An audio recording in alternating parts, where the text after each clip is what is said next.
Hello guys, this is your friend and we are back with a new fanfic. Which is what if Naruto died and get harem family with Kushina, Mito and Tsunade, part 1. And if you enjoy this fanfic then please press the like button and subscribe to my channel for more fanfic like this. And now let's start the fanfic. Uzumaki Namikaze Naruto opened sleep-gummed eyes and promptly snapped them back shut. Hanging before him against the endless white was a creature straight out of nightmare, its golden black eyes framed by a wave of white tresses, bleached of all color, deathly white, from which two horns of crimson peaked. Pallid, purplish emaciated skin, ribs exposed beneath the robe. A dagger clenched firmly between its jagged teeth, its lips pulled back in a ghastly grin. He wanted to deny it, to refute its existence, but there could be no mistaking it. Shinigami. Do not close your eyes. Unbidden, the last Uzumaki watched his lids snap open, forcing him to regard the imposing apparition once more. A cold chill shot down his spine at the sight of the specter looming before him, one he quickly quelled. If he was going to hell, then he'd at least face his afterlife with dignity. Oh, it's you. Rise. The Reaper intoned. Naruto grunted, propping himself up on his elbows. So he really was dead, then. Funny. He'd always thought death would have hurt more. Not that his death had been painless, mind you, using the Shiki Fujin to seal away Madara's soul had been anything but painless. He'd known there would be pain, that even should he succeed nothing but hell awaited him in the afterlife. He'd known this from the beginning. It was a tenuous, desperate last riso, and although he'd failed to seal Obito in the bargain, he still considered it a victory. Honestly, it was still something of a miracle he'd even managed to get his hands on one of them at all. With the Jubi flinging menacing balls in nearly every direction, he considered himself lucky to have accomplished half of his mission at all. Even with an undead, immortal body, nothing could have protected his immortal soul from being plucked from said body and sealed away. Granted, he'd lost an arm and a leg in the process, but a win was a win in his book. Uzumaki Naruto had left the world of the living knowing that, while he may have failed to preserve the lives of his friends and family, he'd managed to take the man responsible for their deaths, with him in the end. He could take some small solace in that fact, at the very least. He was sorrowed to have lost so many, with nothing to bring them back. If I could do it over again. The world as you know it is coming to an end, mortal. The Reaper droned on, dragging out each syllable with the deep double timbre befitting of an entity of its stature. You may have sealed the one known as Uchiha Madara, but his legacy lives on. Already there is an imbalance in the souls I have come to collect. Yours is among them. You think I don't know that? Naruto allowed a single tear to slip from his eye, to plink back into the white, into oblivion. We failed. I failed. The war is over. We lost. Because they had failed. The Shinobi Alliance had been all but decimated. All but the Raikage were dead. Madara might be gone, but Obito had likely gained possession of the remaining Biju by now, his own included. His only regret was that he hadn't been able to try and drag Obito with him to hell. That man deserved to burn in the ninth circle for the crimes he'd committed in the name of his so-called peace. Not that there was anything more to be done about it. If I had another chance. Even with Kurama's power, he wouldn't have been able to stand up to 3 Uchiha at once by himself. His one regret was that despite his best efforts to make it otherwise, his final sight before death had been that of Uchiha Obito, the last sound that of his determined growl that the Moon's Eye plan would come to fruition no matter what he Naruto did, that he'd at most delayed peace, by preventing the world from being cast under an infinite, endless genjutsu. And Konoha. Konoha was gone. What more did the Reaper want from him? Unacceptable. Oh. Naruto creaked open a broken iris, regarding the specter of death with blank indifference. What does it matter if it's acceptable or not?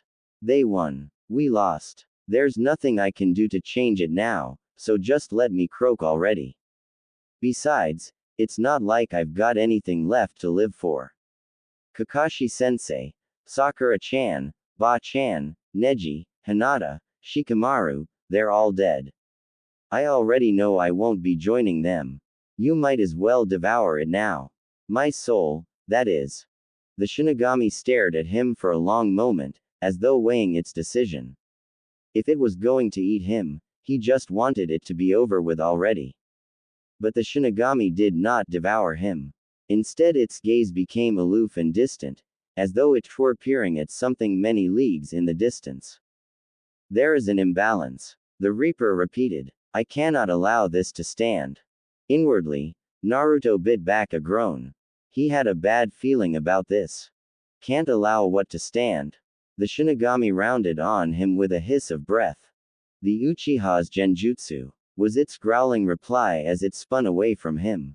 With so many under its spell, humanity no longer fears death, nor are there any souls left for me to reap. Unacceptable. This transgression shall not go unpunished. White Robes whistled soundlessly as it wheeled around to face him again, golden eyes ablaze. Mortal, what are you thinking in this instant? Hey, your thoughts?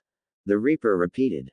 I was thinking of, Naruto bristled, the rest of his sentence left unspoken. He'd been contemplating what he'd done wrong, what he could have corrected if he had a second chance. A fresh start. A second chance. At first the Reaper didn't seem to register its words, its unholy eyes shrinking to mere pinpricks of brilliance. Suddenly and without warning, it reached a clawed hand up to its hair and yanked down. Hard. Naruto didn't have a chance to protest, he could only gag as his soul flowed from Reaper's mouth, and into his own, pouring life back into his body. Sensation flooded his limbs as life returned to them, enabling his body to move properly as he wished. This one would ask a boon of you, mortal, undo what has been done. Hey, I shall return to you the yin chakra of your tenant, bequeathed to me by your father. It decided after a moment's consideration. Be thankful. Before Naruto could protest, the Shinigami removed the knife from its mouth and, without warning, plunged it to the hilt in its stomach. Gore squirted out of the wound, wrenching Naruto's stomach from within, though the wound was not his own. What the hell are you doing? He gawped as the Shinigami dragged out a milky white substance from its stomach that looked succinctly like. Was that a soul? Without a word, the Reaper draped its essence across his prone form, suffusing his body in a warm glow from his head to his toes. He struggled to his feet, gawping as the nine tails chakra flared about his body, only to vanish an instant later. He could feel the power of his tenant rushing through his veins, the only absence was its consciousness. There. The Shinigami took the knife between its teeth once more. Your chakra is restored to you. Use it well and wisely.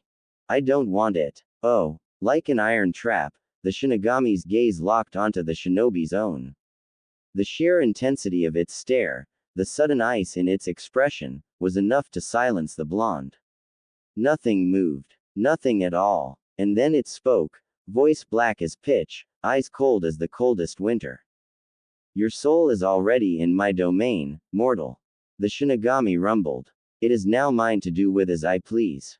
You have no say in the matter. Regarding that, you will require more than just the chakra of your tenant to succeed in your mission. Much more. Naruto felt his stomach twist in disgust and revulsion as the Reaper plunged a long-fingered hand deep into the gaping wound in its stomach, driving its arm to the elbow as it sought something within its innards. Naruto looked away, unable to bear such a sight. Rather, he tried. Something in those golden black orbs riveted him, forcing him to look on as the Shinigami finally found what it sought. Abruptly it stilled, its cold eyes locking upon Naruto. Prepare yourself. Prepare myself for WHAAAAAAAAAAAAARGH. Naruto cried out in pain and surprise as the scalding liquid struck his eyes, searing itself into his retina. He doubled over in utter agony. It felt like someone had plunged burning brand into both his eyes. They burned. Oh dear Kami, did they burn? You, what the hell did you just do? He glowered at the Shinigami, or at least, what he thought was the Shinigami, Everything was so blurry he could barely make out coherent shapes. The Reaper laughed. It was a deep, throaty sound. Behold yourself and the blessing I have given you, Uzumaki Naruto. It paused, contemplating. Or perhaps I should call you Uchiha Naruto. The Reaper beckoned, indicating the reflective surface that served as the ground at their feet. Naruto followed its direction and balked, alarmed to find a stranger staring back at him. His blue eyes were gone, darkened to almost charcoal, his hair having faded to black as well. His skin was a tad paler than he remembered it being, having lost most of the luster it had gained over the years. It was still his face, whiskers and all, but even as he looked on, those faded, diminished in the wake of this strange transformation. He scarcely recognized himself. His visage was still his own somehow, only not. Thankfully, the voice that emerged was still his own. If that had changed, he would have lost his mind. What have you done? The Shinigami offered a rictus of a grin. Consider it proof of my trust in you. I look like a Uchiha. That was my intent. The godlike entity replied. Your existence as Uzumaki Naruto will pose a hindrance to the task I have assigned you, thus, you are Uchiha. Oi, Naruto hissed out in a fierce whisper. Cut the crap. I don't give two shiits if you're the Reaper or not. Don't go changing people's faces without asking, ya know. I don't want this. And I sure as in hell don't want these damned eyes. Madara's eyes. Now change me back right now or. The Reaper met his ire with a flat stare and licked its lips. If you'd rather I consume your soul here and now, then by all means, I shall do so. Naruto blanched, his resolve wilting in the face of this threat. While it was true he'd accepted his demise, he wasn't all that eager to enter into the belly of the beast. If there was anything he could do to right the wrongs made by Madara and his twisted ideals, he should jump at the chance, right? But he was tired. Oh, so very tired. Tired of fighting. And if the Shinigami really was about to return him to the land of the living, it would be his one chance, his only chance, a chance to make things right. A chant from the land of the dead. You will act in my stead. The apparition continued on unheeded, but on one condition: you must undo the damage that has been done. Right the wrongs of the past. Correct the mistakes of the old generation for the sake of the young. I will give you as much time as needed. But know this. If you fail your assigned task, you will suffer the consequences of your actions. Should you falter, your deeds will be known to me.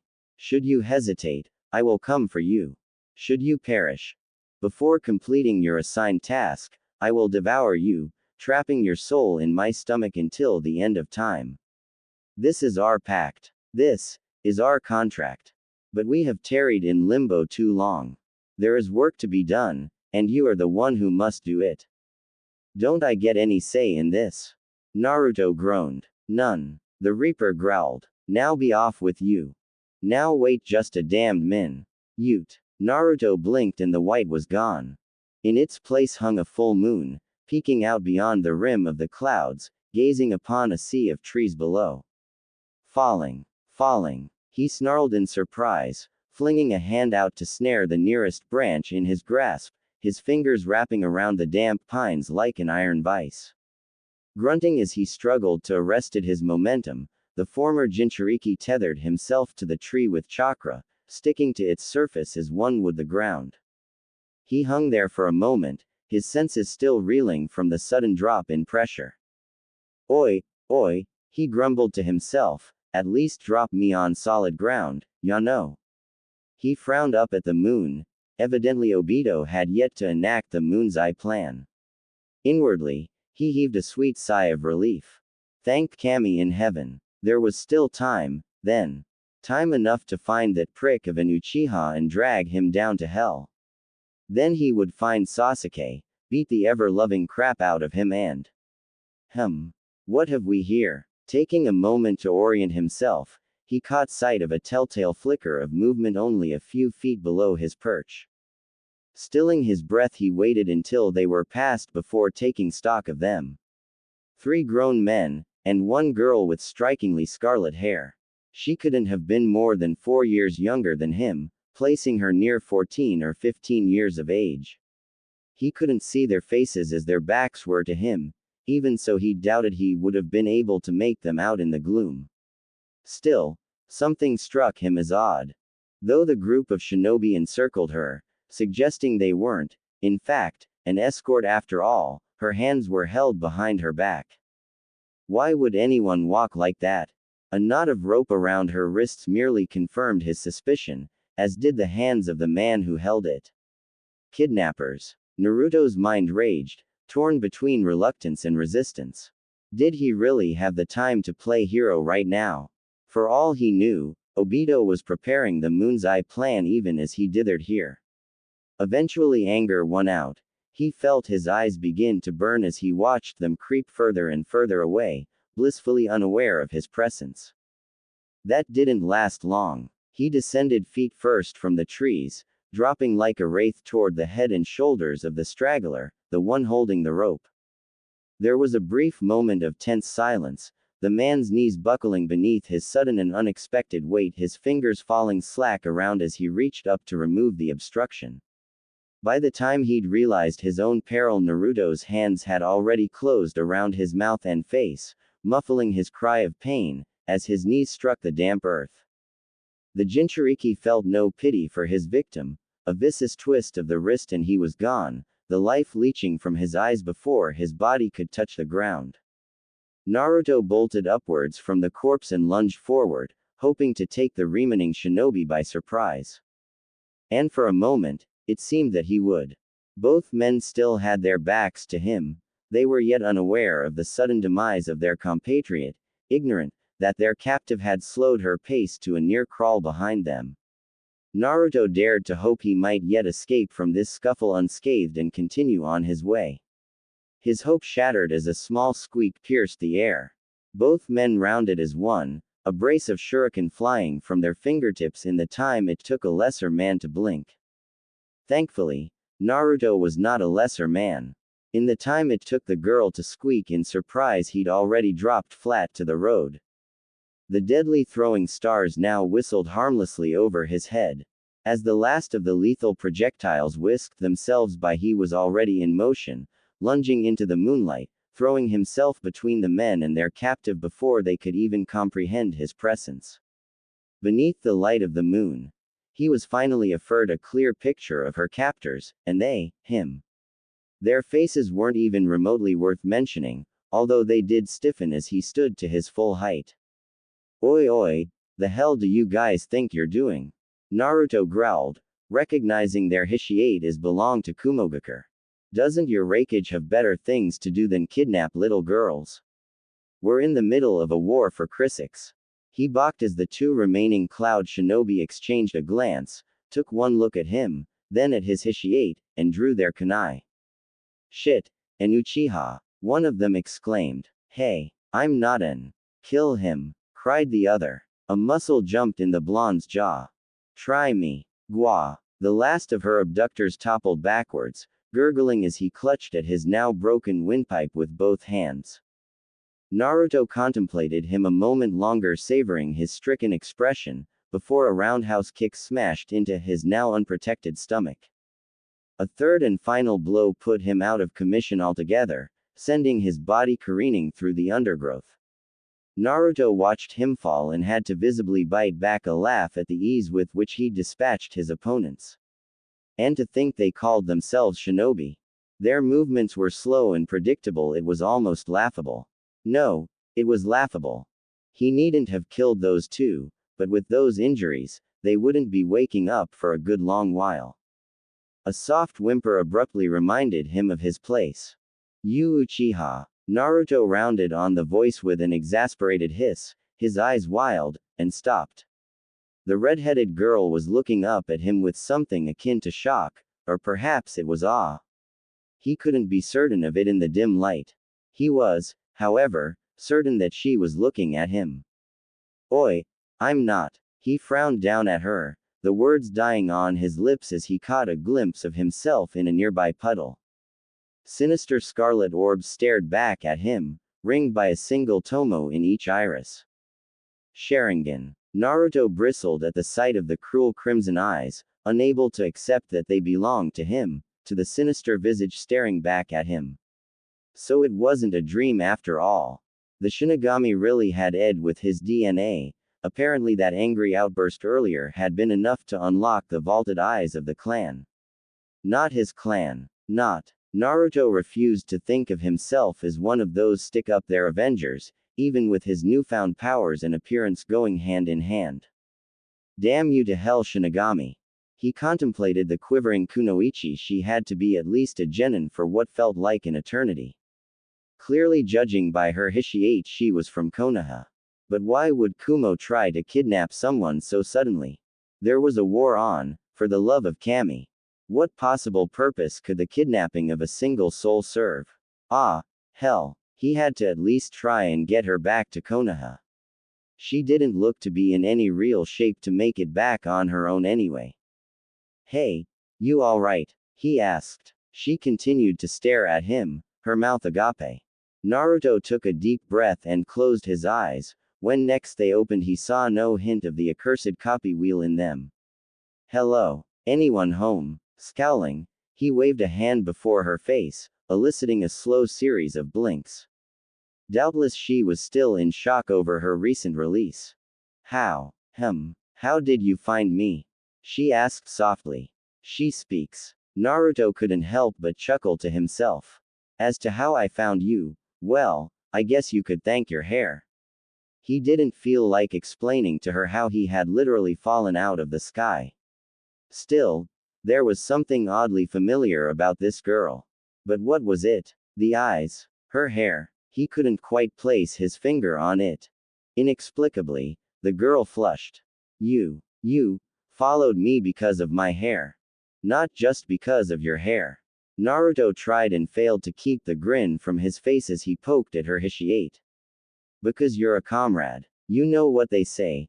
Those who break the rules are scum, but those who abandon their comrades are even worse than scum. As he looked on, her cheeks continued to darken, as though heated by a furnace from within.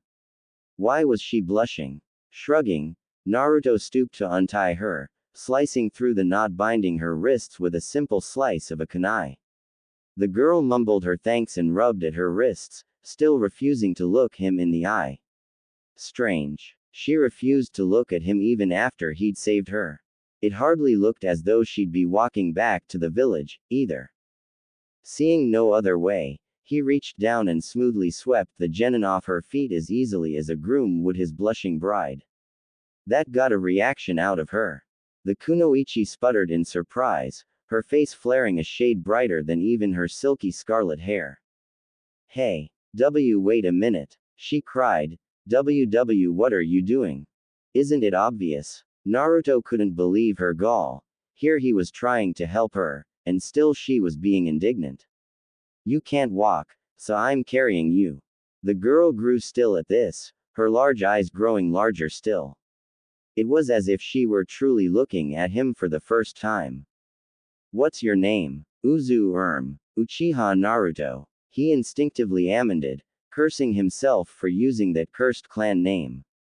And just who the might you be, chibi? The girl puffed out her cheeks in defiance. I'm not a chibi. My name is Uzumaki Kushina, Datbane. Datbane. Naruto dropped her like a hot potato. He felt color drain from his face. Felt a cold sweat break out across his broken and battered body. Before his mind shut down, he understood two things. First, and foremost, this little girl was beyond any shadow of a doubt, his mother. Second, apparently when the Shinigami had tasked him to right the wrongs of the past, he'd been speaking literally, as well as figuratively. Because this little girl was his mother and she was wearing a Konoha Hishiate, and he had the succinct feeling he wasn't in his own time anymore. Oh dear Kami. Hey, are you alright? The girl who would one day become his mother asked. You're looking kinda pale. And what did Naruto do upon realizing this, you ask? Great Scott. Why? He fainted, of course. Hey, are you awake? Obito. Naruto bolted upright with a startled snarl, eyes blazing, fingers wrapping around the first thing within reach and dragging it forward. A tiny feminine eep sounded somewhere off to his right, plucking him from the last vestiges of his nightmares at last second, 1 second too late. He found himself face to face with a young Uzumaki Kushina, her visage hanging perilously close to his own. Her cheeks were an incredibly bright shade of sweet scarlet, probably because she was sitting in his lap. Her nose was brushing against his, lips dangling mere centimeters away. Oh, shit. Memories came flooding back, reminding him just why he'd been out cold in the first place. He had fainted. Fainted, because he'd realized the awful truth of the Reaper's words. Righting the wrongs of the old generation for the sake of the new, hadn't been a mere metaphor. They'd been literal. At first he failed to understand what he had to gain by going this far back in time, then reality hit.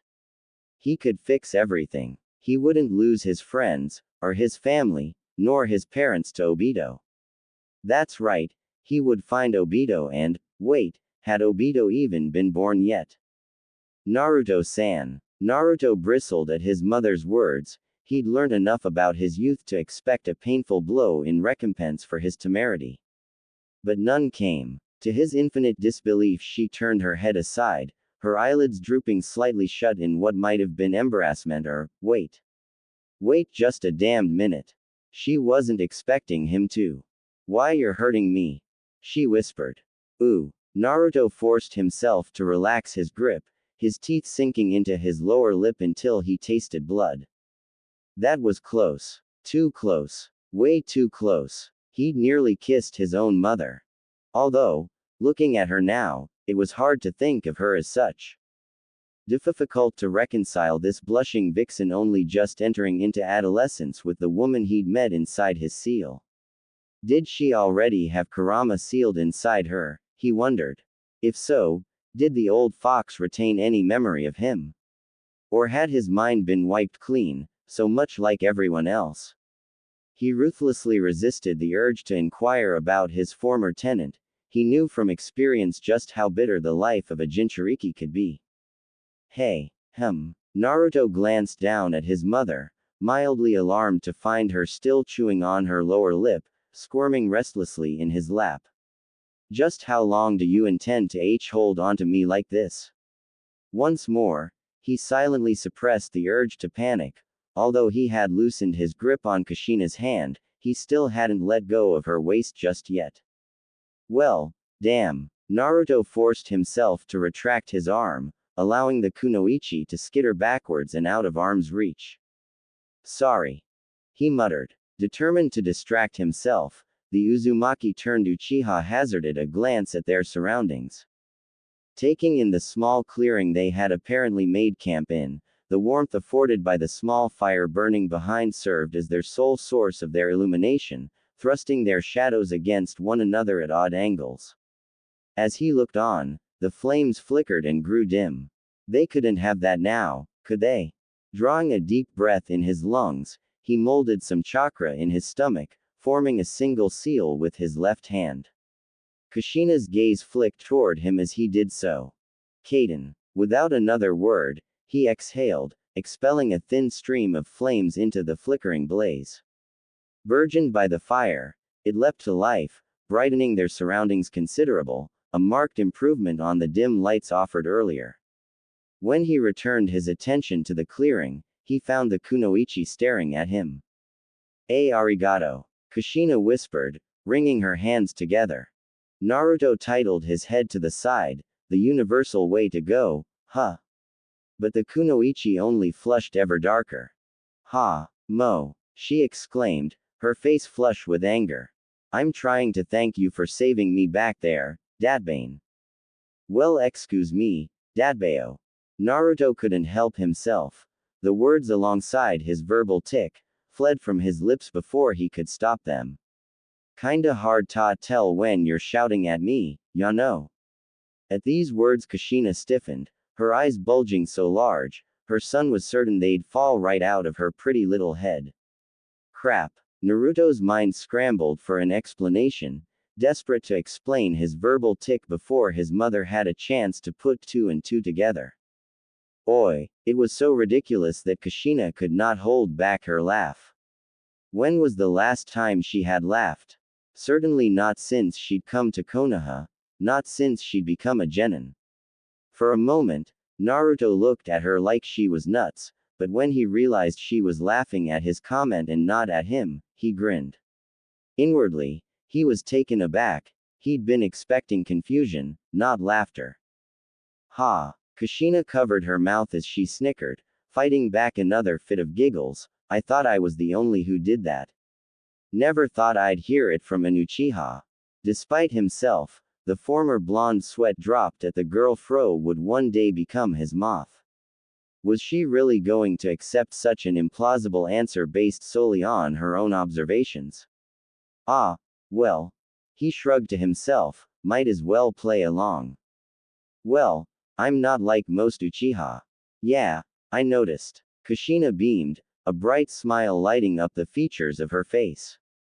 For starters, you don't have a gigantic stick up your. Naruto tried his best not to laugh. He really, truly did. But the moment his mother mentioned the words, stick, and, it was all he could do to contain himself. He'd chosen those very same words years before in his youth to describe the antisocial tendencies of a certain Avenger. For his own mother to throw them back in his face was simply too much for him to bear. He snickered, Sharingan flaring anew, in response to the sudden emotional outburst. He half expected Kushina to flinch at the sight of them. The redhead didn't so much as bat an eyelash. Why are you laughing? She asked. Because it's true. Naruto guffawed, momentarily forgetting himself in his good humor. The Uchiha do have a stick up there. His mother looked at him like he was crazy. Hell, she probably thought he was. Hey, that's your own clan you're talking about there, Tte Bane. Yeah, Naruto's laughter stilled in his throat as he caught sight of himself in a nearby puddle. Gazing upon his reflection with intent, he cut an imposing figure in his Junin uniform. Although he still loved the color orange, the war had been particularly unkind to his old jumpsuit, forcing him to give it up long ago. Before he'd lost everything, he pushed a hand through the shaggy raven mess that was once his blonde hair, idly marveling at the man who stared back at him. Having been promoted to Jonin shortly before the Jubi laid waste to what remained of Konoha, he'd garnered a considerable repertoire of ninjutsu, in addition to his already countless odd variations of the Rasengan and Rasenshuriken. Looking at himself now, he couldn't help but wonder, would he still be able to use them? Would his contract with the Toads exist in this time? Would he be able to use Senjutsu? Hiraishin. His reflection offered a nervous smile in recompense for his temerity. But it was his pair of blazing bloodline orbs that riveted him. Instead of a single mark in the Sharingan, as he'd seen before, a pair of twin tomo circled angrily in each of his eyes, spinning with such speed they seemed little more than a black blur. He quelled them with an effort, but calming his troubled mind, did not prove nearly so simple. What the hell was going on here? He was certain there'd been only one tomo the last time he had looked, now there were two. Granted, he knew precious little when it came to the vaulted eyes of the Uchiha clan. What he did know came from mostly secondhand knowledge, and Kakashi-sensei. For a Sharingan to simply gain another tomo without cause was unheard of. Then Naruto remembered to whom these eyes belonged, and suddenly, everything made sense. Madara's eyes were evolving on their own. They had to be. There could be no other explanation. A sudden thought chilled him to the bone. If they were indeed evolving of their own accord, would they become the dread Mangekyo Sharingan on their own? Once if he gained that, it was only a matter of time until he became blind. And, thanks to his situation, he lacked a sibling or parent to swap eyes with. Naruto-san. The former blonde blinked, jostled from his reverie by Kushina's concerned expression. Naruto, he replied. Just Naruto will do. His mother flushed. Then Naruto, may I ask you a question? Shoot. How old are you? if you don't mind me asking. Naruto nearly fell over. 17. He answered, yielding his true age without thinking. I'll be 18 in a couple of months. Assuming I don't get myself killed before then, he added to himself. My turn. He peered at her a moment, his eyes intent. You're, let me guess, 13. 15. Kushina shot back. My birthday was last week. Naruto managed a weak laugh. Happy belated birthday. Her anger seemed to abate a bit at that, her gaze softening as she looked upon him. Quote. What? It's just, Kushina fidgeted, you're one of the first to wish me a happy birthday since I came to Konoha. Ha. Naruto tilted his head aside, struggling to remember what little he did know about his mother. You've gotta be kidding me. No one's wished you a happy birthday. Kushina bobbed her head in acknowledgement to his words. It was all Naruto could do not to shout. From what she told him of it, her life in Konoha hadn't been particularly pleasant in the beginning. But to think she'd not have her own birthday celebrated, just like him, was this too, because of the Kyuubi? Not since I left Uzugakure, no. Well, I'll get you a present when we get back, or something. Naruto viciously bit back the urge to clamp a hand over his mouth as soon as he spoke, he'd just overplayed his hand. In his desire to cheer his mother up, to banish her melancholy mood, he'd gone and risked making a fool of himself. Probably already had. Kushina stared at him with wide eyes, her expression torn somewhere between delight and disbelief. Eventually she seemed to settle upon the former, much to Naruto's eternal chagrin. You know what? She decided suddenly, I'm going to hold you to that. Especially since you're only the second Uchiha to be this nice to me. Who was the first? He wondered aloud. Makoto-chan. Kushina brightened as soon as she uttered the name. She's my best friend. You'd probably like her. Makoto. Something stirred in Naruto's memory at the mention of that name. He couldn't quite put his finger on it. Hadn't he heard that one somewhere before? Surely he had. Ah, well, if the name was that important then he'd remember it sooner or later. Say, Naruto-san. Yeah, can I ask you something else? What is this? 20 questions. Naruto laughed lightly. It was so damnably strange talking to a younger version of his mother. That didn't mean he wasn't enjoying himself, though.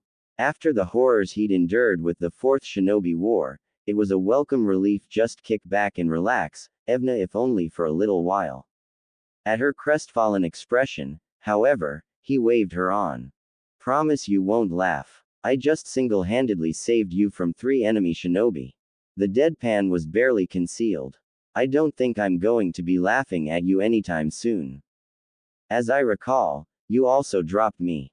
Kushina pointed out scathingly. You also fainted the minute I told you my name. Sorry for that. Naruto flushed in embarrassment. He silently swore he would never, ever faint again, no matter how embarrassed or surprised he might be. Anyway, you wanted to ask me something. Well yeah, Ebane. Kushina leaned backward on her haunches, looking anywhere but at him. But this is just out of curiosity. Naruto's sweat dropped. He didn't recall his mother ever being this evasive. Is there supposed to be a question in there? Alright. The genin shook her head, her cheek burnished a sweet shade of scarlet. I'm just going to come out and ask. Naruto steepled his fingers and laid his chin upon them, doing his best to keep the smile from his face as she struggled to formulate her inquiry, his own embarrassment forgotten. Do you have a girlfriend? On there it was again. This time, Naruto really did fall over. Of all the things to ask him, she asked that. Groaning, he dragged himself back onto the log, only to find Kushina eyeing him intently, her violet orbs piercing him where he stood.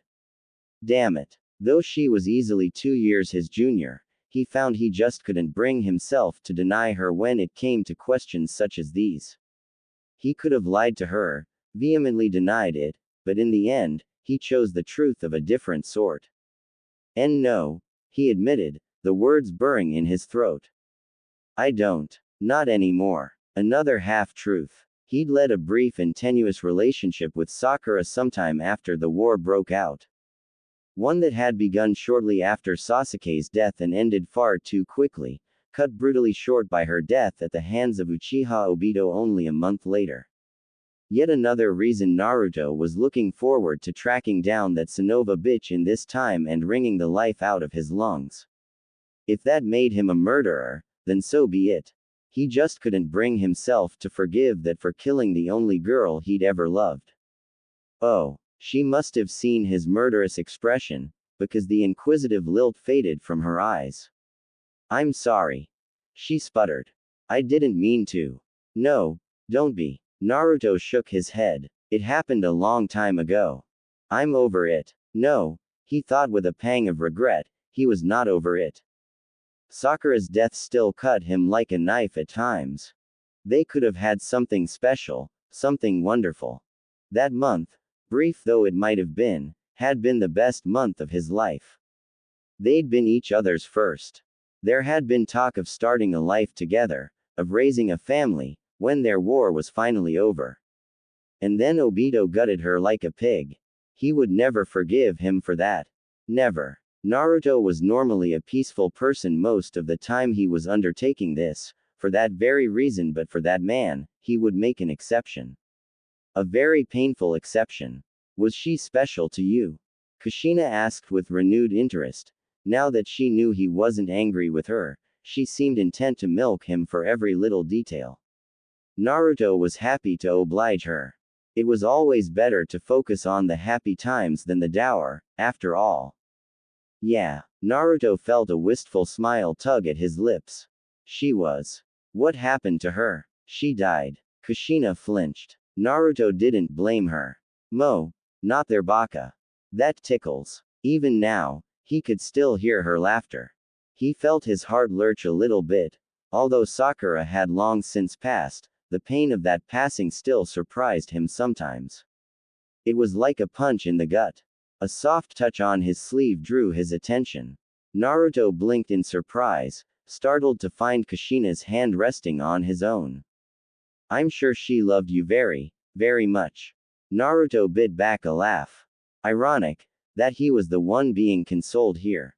By his own mother. She didn't press him for details and she didn't tell him how sorry she was for his loss. She didn't berate him for pursuing the path of revenge in the first place. Since rescuing her only hours before, she had not even tried to pester him about what his true intentions were, which was more than a little puzzling. She just looked at him, with those overlarge violet eyes, and held his hand. She was just there, supporting him in silence and not asking anything of him. Mystified, Naruto felt like she understood a little of what he was saying. He found himself intertwining their fingers just to see what it felt like. "Yeah," he said. After Sakura's death, the only time he really came into actual physical contact with other people in the future was when he was fighting them. That had been life with the Fourth Shinobi War. That was the life he'd lived after losing his love, a life full of loneliness and distrust. It was all he'd known for the last year of his existence. Feelings like those didn't fade away overnight. "Must have been my smoldering good looks," he muttered to himself, reflecting on his change in appearance. It was difficult to accept he was here, trapped in the past, in a body he barely recognized as his own. Difficult but not unacceptable. Now that he was here, could change things for the better, correct all those mistakes made, help all those who suffered. But he had to be careful. If he changed too much, if he altered the timeline with impunity, he might wipe out lives that had yet to be born. Although he was still struggling to find a way to go about that. "Come on." She rose and tugged on his hand, indicating a pair of sleeping bags she'd laid out near the firelight. "You should probably get some sleep, Tt Ebane. We're going to have a long walk back to Konoha in the morning." "Yeah," he said again. He allowed her to guide him off the log and they broke their contact as they started walking. Her long crimson swished behind her with each step, drawing his attention. It almost seemed to glow in the firelight, like the color of blood. He thought it was beautiful. He'd always envied not having his mother's pretty crimson hair. It was all he could do not to reach out and touch it. Just a little. By the way, I think you are. Kushina spun to face him abruptly, tresses twirling about her in a curtain of scarlet. Naruto stiffened, his hand frozen in the process of reaching out toward her. He asked. Handsome, I mean. The Uzumaki turned Uchiha chuckled, his spirits restored. He didn't mind accepting a compliment from his mother. Is that so? Kushina beamed at him, and her smile was like sunshine in the warmth of the fire. Let's get some sleep then, shall we? She turned in place. We're pretty far from the border, I think. We should be safe here. Her gaze flicked toward the flames in an unspoken question. Naruto nodded, stepping past her, eyes narrow with intent. I'll put out the fire. Without even thinking, he flicked through a simple set of seals, drawing chakra into his stomach. Not for the first time was he grateful for expanding his repertoire of jutsu. Sweeten. Miserapa. With a brief exhalation, he doused the flames with water, soaking the roaring blaze to its core. Allowing his eyes to adjust to the blackness, found that Kushina had already begun to tuck herself into the nearest sleeping bag, the smallest of smiles dancing on her lips. What? Oh, nothing. He could have sworn he heard her whistle in the gloom. It's just, that makes 3 now. Wind, fire, and now water. Naruto allowed himself to arch an eyebrow, so Kushina had seen him use that wind jutsu during his earlier scuffle with her 2 captors. Just how chakra natures do you have? Well, I'm a very skilled shinobi. ? A flicker of motion in his paraphils brutally derailed his words and the train of thought, shattering his good mood like so much glass. Naruto frowned, his gaze shifting from Kushina, sliding across the clearing, tracking with the mombement. There, lingering just beyond the light of the fire. A shadow. But not just any shadow. Human, crouched low and toward the brush, obviously intent on remaining hidden.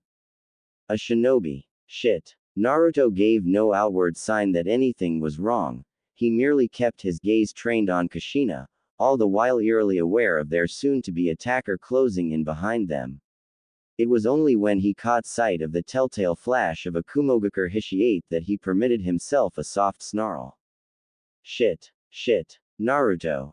Kushina said his name, but she may as well have whispered to him for all the good it did.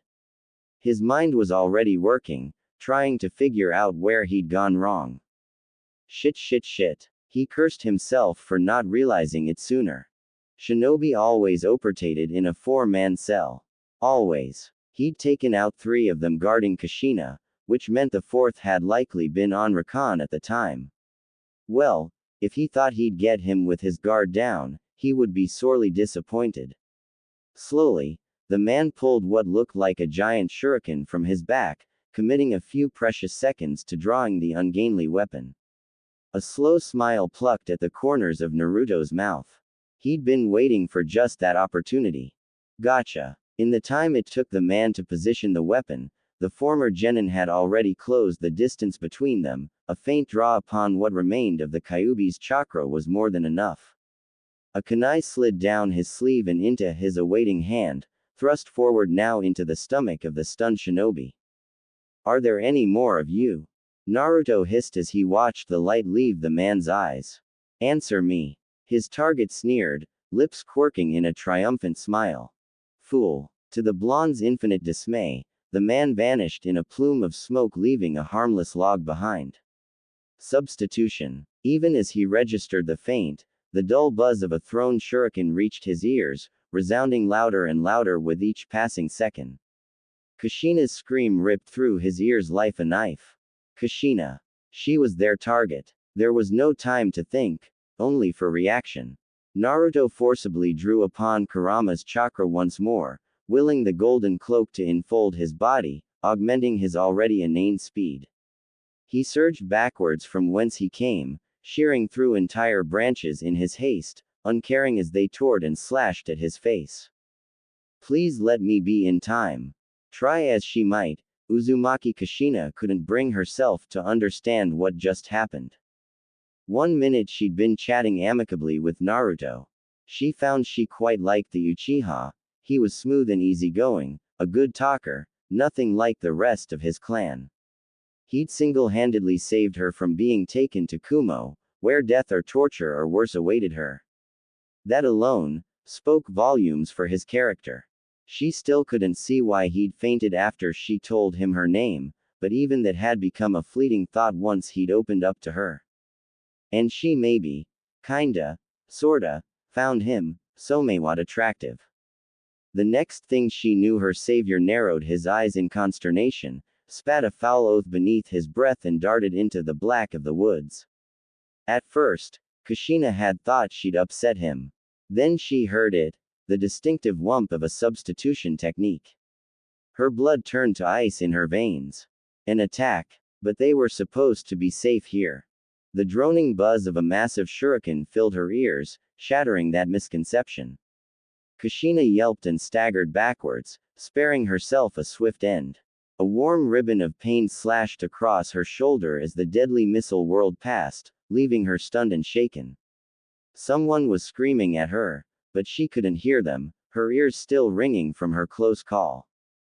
Kushina. Naruto's voice rang out from behind her flank, the fear and desperation in his words piercing her deafness, rooting her in place, down. Kushina had only the time to blink as a golden blur cut across her V-zone, knocked her to the ground in an instant and hurling itself atop her. And not a moment too soon. The Uzumaki turned Uchiha grunted in surprise as something sharp slashed through his jumpsuit and bit into his lower back. The unfamiliar edge of a massive shuriken burrowing into his flesh, nearly causing his arms to buckle, threatening to throw him forward and onto her altogether. A thin line of blood leaked between his lips, spattering onto Kushina's cheek. She gawped at him, violet eyes wide, mouth frozen in an open oval. The words hitched in her throat, refusing to come no matter how much she might want them to. "Why?" she whispered. Naruto opened his mouth to speak. All that emerged was blood. "Bakayuru," he hissed through clenched teeth, "you act like cough I needed a reason to save ya." His lips quirked in a pained smile. "After all, the same as me. When he bit off the word, lost my parents, no one ever complimented or recognized me. Being the bad student I was, I screwed up a lot during class on purpose, because I wanted to get everyone's attention. It didn't matter if they laughed at me, or cursed me. I couldn't get anyone's attention when I tried, so I acted like an idiot. It was like I was an outsider. You know how that feels, right?" She did know how that felt. For the longest time she'd thought herself alone. Makoto was one of her only friends, even so, she was oft on missions and couldn't be there for her when she needed her the most. Like now, for instance. Now as she lay there, helpless to do anything but watch bitter tears well in his eyes. It was tough. "Right, Kushina?" he asked. "You were lonely, right? I'm sorry. You shouldn't have to feel that way. I'll try to do something about that, this time around." Kushina's heart nearly leapt into her throat as he slumped forward, falling atop her, collapsing into her arms like so much dead weight. She wanted to weep as his eyes slid shut.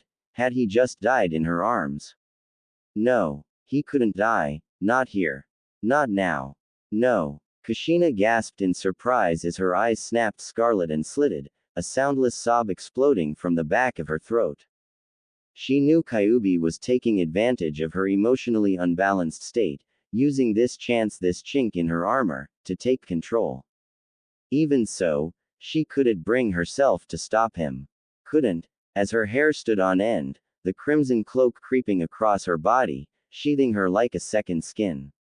Hate. She couldn't think of anything else. She hated fate, loathed it, despised it for giving her someone special, someone she could talk to, and then just as swiftly wrenching them away in the blink of an eye. No. A red haze draped itself over Kushina's vision, blinding her to all else. She felt the boiling chakra roil around her, twitching in anticipation of slaughter to be had. There, out of the corner of her eye, she saw him. The one who'd killed Naruto. Murderer. She snarled at him and he gawped back at her, his mouth forming an open oval of outright disbelief. He took a small, staggering step backward. That was all he managed before she pounced, shrieking like a banshee. Chains of chakra, her one true talon, burst from her back, coiling forward even as she descended upon the Kumo Nin, a specter of death and destruction. Somehow, the man managed to draw his sword before she fell upon him, shrieking and spitting and slashing. It would do him little good. She felt cold steel bite into her cheek but once before her chains seized upon it and ripped it from his grasp, leaving him open to for her fingers now claws to rip through his white vest and into his stomach. Monster. The man rasped. Shut the up. She screamed, baring her fangs in a sibilant snarl. I'll kill you, Ebane. Her chakra chains hit him squarely in the chest and slammed him back into a tree. He didn't scream, didn't cry out, but his mouth formed a tight grimace, and his eyes looked up at her, pleading. Mercy, they seemed to say, please don't kill me. Kushina wasn't feeling merciful. Her chains thrust deeper, driving through flesh and bone, pinning him to the bark of the tree, skewering his body. She held him under the arms, and looked into those eyes and watched the life drain out of them. Memories of loneliness flooded her and she felt the rage rise. Alone. She was alone again. The one person who had saved her, the only individual who'd shown her that smile, was no longer with her. He was gone. And it was this one's fault. Something inside Kushina twisted at the realization. She raised a clawed hand, intent on carving up the Kumo Nin's corpse. She would slaughter him, tear him to pieces. She'd. Oi. A hand closed around her wrist, heedless of the scalding chakra searing into their skin. Kushina rounded on them, ready to cut down her attacker. Instead, she jerked back as if she'd been burned. Naruto. She found the Uchiha looming over her, peering down at her with intent, Sharingan blazing into her crimson orbs. Scarlet met Scarlet and the latter yielded. Relief flooded her like a wave, obliterating the rage before it had any chance to mount any sort of counterattack. Bereft of a means to control her any longer, Kyuubi's chakra dissipated, evaporating around her like so much steam. He's dead. The Uchiha rumbled. No need to carve up his corpse. Kushina's eyes widened. She had not been expecting this at all. But I thought I was dead. Naruto arched an eyebrow. The corners of his mouth lifted, quirking into a wry grin. Sorry, but I won't die that easily. He was alive, but his wound, she'd thought. Baka. She sobbed, her fists curling feebly against his chest. Baka baka baka. I thought you died. Thought you were dead. NNRGH. Naruto doubled over in her embrace with a groan, touching a hand to his back. His hand came away covered with blood. You're hurt. Just a flesh wound. He chuckled, waving her concerns aside. Don't worry, I'll heal. What do you mean you'll? Shish. He hushed her. Let me have a look at you. Naruto was painfully aware of what he'd done. In saving Kushina a second time, he'd unknowingly mirrored the actions of Iruka-sensei. But it was the truth. His mother was the Jinchuriki of the Kyuubi before him. She had already suffered torment before it was sealed inside her. He felt a touch of guilt at feigning his death back there, but he'd had no choice. That shuriken had been coated with poison. It had taken time and a sizable portion of Kurama's chakra to purge it from his system. But now he knew for certain. He need no longer ask Kushina Uzumaki if she was currently the container of the 9 tails. Now he knew. You saw that, huh? She seemed almost sheepish. I did. Naruto could already feel his back wound closing. Evidently he'd retained his tenant's regenerative properties. His hand, however, proved to be another matter. He'd grabbed onto Kushina whilst she was wrapped up in Kurama's chakra. That one wouldn't be healing anytime soon. But that was neither here nor there. He'd expunged the poison from his system. He had to make certain Kushina, been able to do the same. Slowly, so as not to startle before. Hold still. He placed a hand to her cheek, another to her shoulder, his palms radiating green light. You've been poisoned. I need to draw out the venom. Sakura had, at his insistence, taught him some of her medical ninjutsu. He absolutely edited most of the time, and it drained his chakra like no tomorrow, but he at least knew enough to safely neutralize foreign toxins. She squirmed once she saw the ravaged state of his hand but complied all the same. Do you hate me? She whispered as he tended her wounds. Her words were soft, forlorn. He would hate her, just like everyone else did. Everyone except Makoto, and even she didn't know the truth. What's this all of a sudden?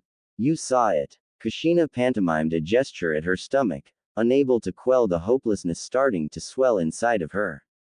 What I have, inside me. I'm a monster, hey. She cried out in surprise as the Uchiha seized her by the shoulders and shook her roughly. His coal-black eyes were dyed with chakra, flaring the distinctive crimson color of his clan. His chakra, it felt cold. Like she was looking at someone else, staring into the eye of a complete and total stranger. His tomo entranced her, spiraling hypnotically before her face, little more than a blur before her eyes. He gripped her tighter still, shoved his visage dangerously close to hers. Never, he hissed, words rough with anger, call yourself that again. But never, Naruto growled, his tone left no room for argument. Why the hell would I hate you for something you're not? At his words, Kushina felt herself begin to break, all the barriers she'd built in her mind come crashing down around her ears. When the tears came, she couldn't stop them. This was all too much. Too much to hope for, let alone dream. In the span of only a few hours her life had gone from a lonely little existence to this. She hadn't expected anyone to look for her to begin with, let alone rescue her, and all because of her hated crimson hair. Arigato, she whispered, hugging him tightly, burying her face in his chest in a vain effort to hide away her tears. Thank you so much, Naruto-kun.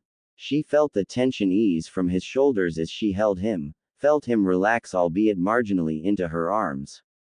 His heart thudded warmly against her ear, a soft, reassuring rhythm that promised her all would be alright.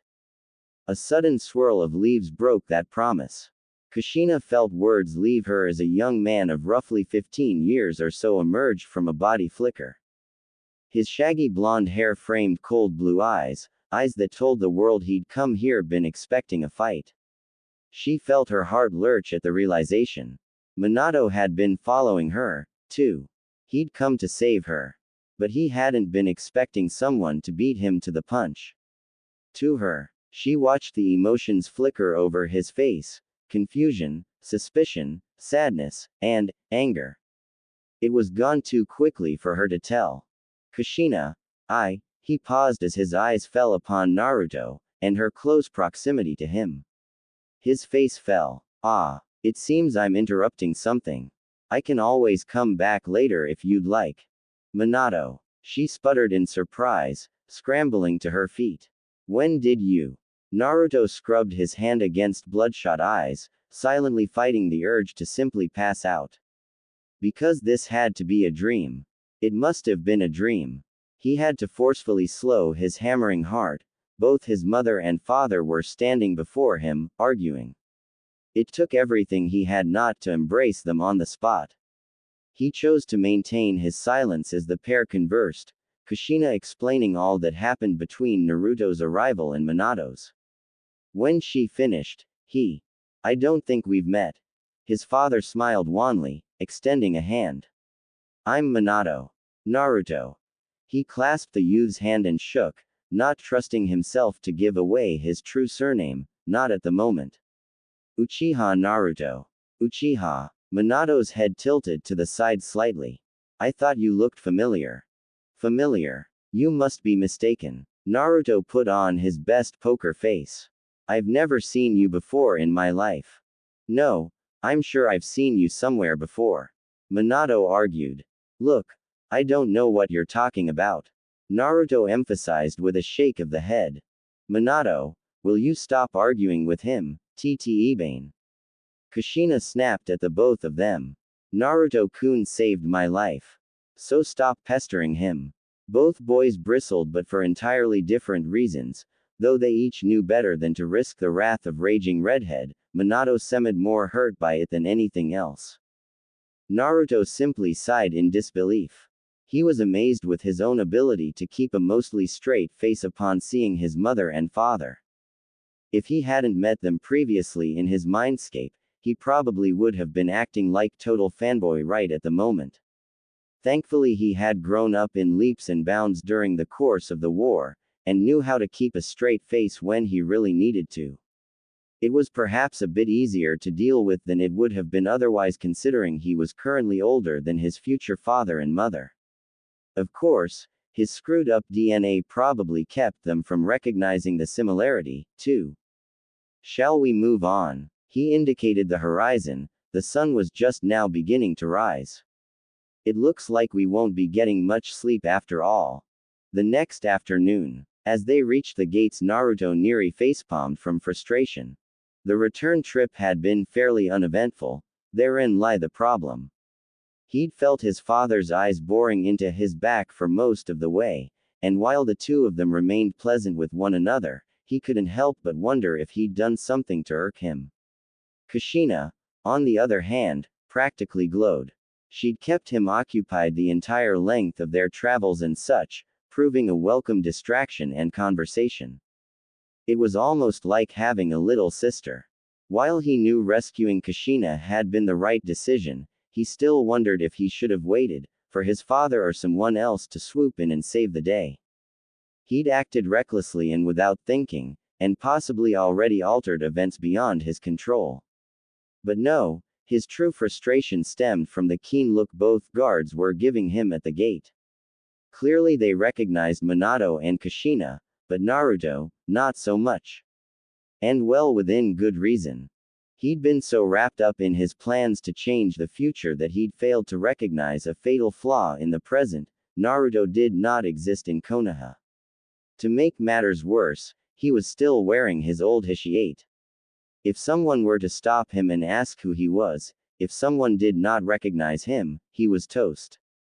Already, Kushina must have seen him squirm somehow, because he felt her gaze fall upon him. Didn't exactly have time to ask for permission when I went after you. He whispered, lying through his teeth and scrubbing at the back of his head with a hand. It was kind of a rush job. The kunoichi's cheeks promptly swelled a scintillating shade of scarlet. She stiffened her posture and flicked her eyes toward Naruto. She blinked. Ahahaha. If you keep saying things like that, I'm going to fall for you. Did you say something? Nothing. Kushina spluttered. Nothing at all. You there. The Anbu inclined its head curtly before him. Lord Hokage wishes to speak with you regarding your retrieval of Uzumaki Kushina. Also, Makoto-sama wishes me to inform you, she awaits your arrival at the earliest convenience. You are to come with us. Without another word, they turned and encircled him. Kushina searched for her rescuer's eyes, but they stared fixedly at the ground before them, like cold, sharp onyx. She felt her chest twist uncomfortably at the sight. Whatever the Anbu had said must have badly rattled Makoto-sama. Naruto's first instinct was to decry the words, to deny that he was an Uchiha. His second was to ask just who this Makoto person was and what she wanted with him. His third and final decision was to take a deep breath and clear his mind. Compose himself. And above all, remain calm. Hopefully his presence in the past hadn't changed too much already. And there you have it. Naruto finally sets foot in the village. However, the question remains, will he receive a warm welcome from the Uchiha? Or a cold one? To be honest, originally, I wanted to go a different route with this, to have everyone in the village remember Naruto as an Uchiha, someone whom we know he is not. Then I realized that just wouldn't do at all. Naruto wants to be seen as himself, not someone he isn't. Pairing is still up in the air, but Makoto is most likely going to be involved, although I will gladly take any other recommendations that are offered. Kushina's falling for him, but the question does remain, will Naruto ever reciprocate her feelings? I'm leaning toward yes, in time. I may even include Tsunade, seeing as how the age gap has shrunk to almost nothing now. So, in the immortal words of Atlas, review, would you kindly? And enjoy the preview. It's a long albeit disjointed one. Consider it proof I fully intend to continue this story. Preview. Well, hello there handsome. Naruto opened his eyes and turned in the direction where the voice had come from, only to come face to face with possibly the most gorgeous girl he'd ever seen. He found himself peering into the coal-black eyes of another Uchiha, a lithe beauty with long, lustrous black hair and a body that, despite being clad in Konohagakure fatigues, would have made even Tsunade Ba-chan green with envy. She smiled warmly and she strode to meet him, claiming the seat opposite him on the bar without so much as an invitation. There was a cool, aloof air about her, as though she existed solely to strike fear into the heart of others. He could appreciate that in a woman. Have we met? Naruto failed to bite back that inquiry before it could leave his lips. While he didn't know her, from her gaze, it was obvious the woman knew him. No, we haven't, the kunoichi replied. But I'm sure Kushina's told you all about me. Question mark. I'm Makoto. Pity. She shrugged her shoulders. Father won't like that, but thanks, for whatever it's worth. Naruto almost barked out a laugh before he realized the repercussions of his actions. Instead of Minato saving his mother this time around, he'd been the one to do it. His actions weren't helping his case any. He had to calm down and think things through rationally from here on out. The slightest action could have untold repercussions in the future. Makoto. A male voice exclaimed. What are you doing? The smile shattered on Makoto's face like so much glass. Before Naruto could protest, she looped an arm in his and drew dangerously close to him, bosom pressing into his arm. While he himself was no stranger to intimacy, he still felt a flush rise in his cheeks as she did this to him. He was, after all, only human. At her. Play along. She hissed in his ear, mere moments before a stern-looking man appeared via Shuzan. What is the meaning of this, Makoto? He demanded. What does it look like I'm doing, Fugaku? She smiled, scooting closer to Naruto. I thought I'd introduce myself to our long-lost clansman. Naruto nearly dropped his chopsticks. He knew that name. In his youth before the massacre, he'd gotten into enough trouble to learn it well, having often found himself before the man's desk to be brought to the clan's so-called justice for his pranks. Just as he knew this man would someday be the father of Sasuke and Itachi. His left hand twitched with the sudden desire to kill this man. After what Sasuke had done, he'd be doing a world of good by ending his father's life. This fool, Fugaku scoffed. He's no kin of ours. He just walks in here and claims to be one of us. For all we know, he could be an enemy spy. Snick. He blinked in surprise as a thin red line opened across his cheek. Naruto retraced his hand, having been the one to throw the kinif with deadly accuracy. Care to run that by me again? Kami, I am so sick of him. Makoto groaned the moment he was out of earshot. All he does is prattle on like an idiot. He is isn't he?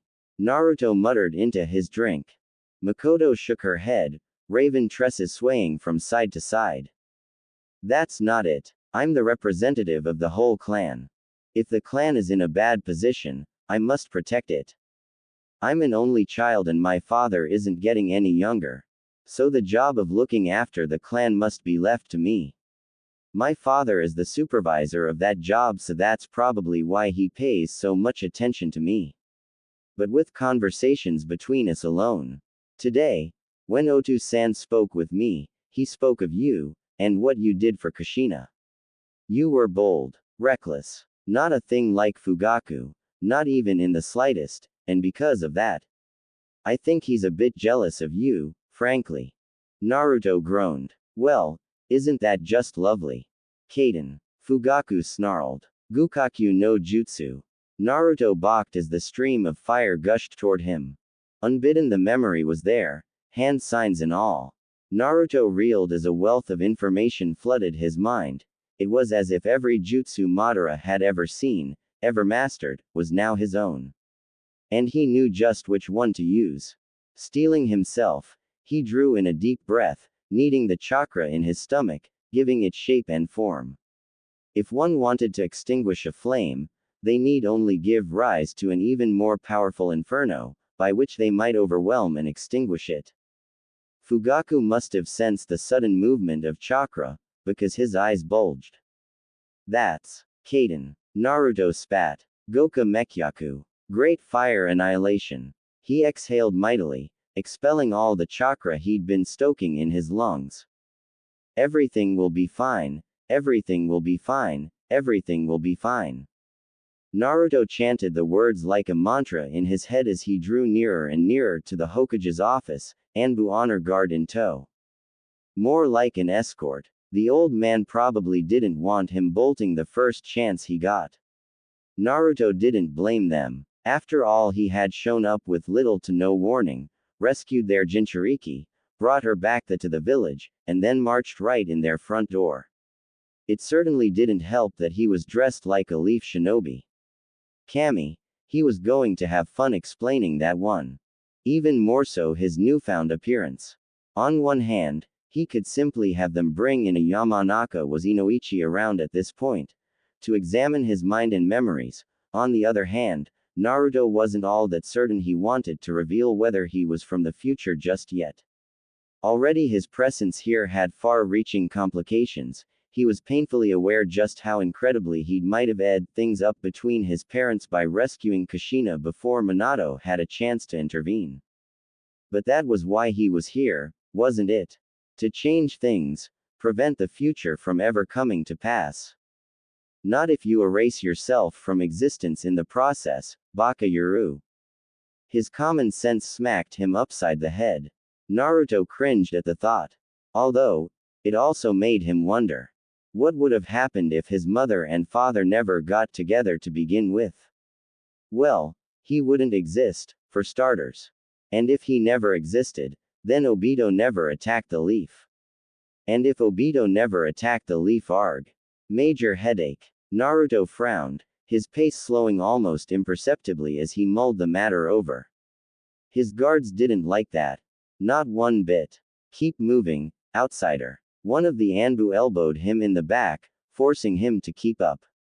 Naruto bit back a growl and valiantly fought the urge to Rasengan the man and the rest of his squad into a nearby wall. Oh, and it would have been so easy, too. But if he pulled a stunt like that now, he was liable to get himself thrown out of the village before he even had a chance to explain why he was here. And just how am I going to explain that, anyway? He wondered. He did his best as they drew close, mentally preparing himself for what lay on the other side. No fainting. Check. No spazzing out. Check. Cold sweat. Check. Just as he was about to set foot into the Ofifs and prepare himself for the lie of a lifetime and possibly the most epic fail in existence, a cold hand settled upon his shoulder. Hold, mortal. The Uchiha nearly jumped out of his skin. Because there, hovering before him in the black, was a face he'd hoped to never, ever see again. The Shinigami. Naruto opened his mouth to voice a reply, only to realize the guards around him had ceased moving. Everything had ceased. Time itself had stopped, the colors of the world having faded to a grim black and white. They were alone, frozen here in this moment of time. Thousands of thoughts ricocheted in his mind, countless words sought to leave his lips as those dread eyes peered out at him from within macabre grin. In the end he settled for one. You. The Reaper inclined its head minutely. Well met, my emissary. That brought Naruto up short. Wait, what? He frowned, not just at his newfound title. You still remember me? His reply was met with a frown and a snort. I am the god of death, boy. Did you not think I would leave you unsupervised when the fate of the entire world is at stake? Well, kinda. Snorting, the Shinigami shoot its head. Even then those eerie eyes never left his, not even for a minute.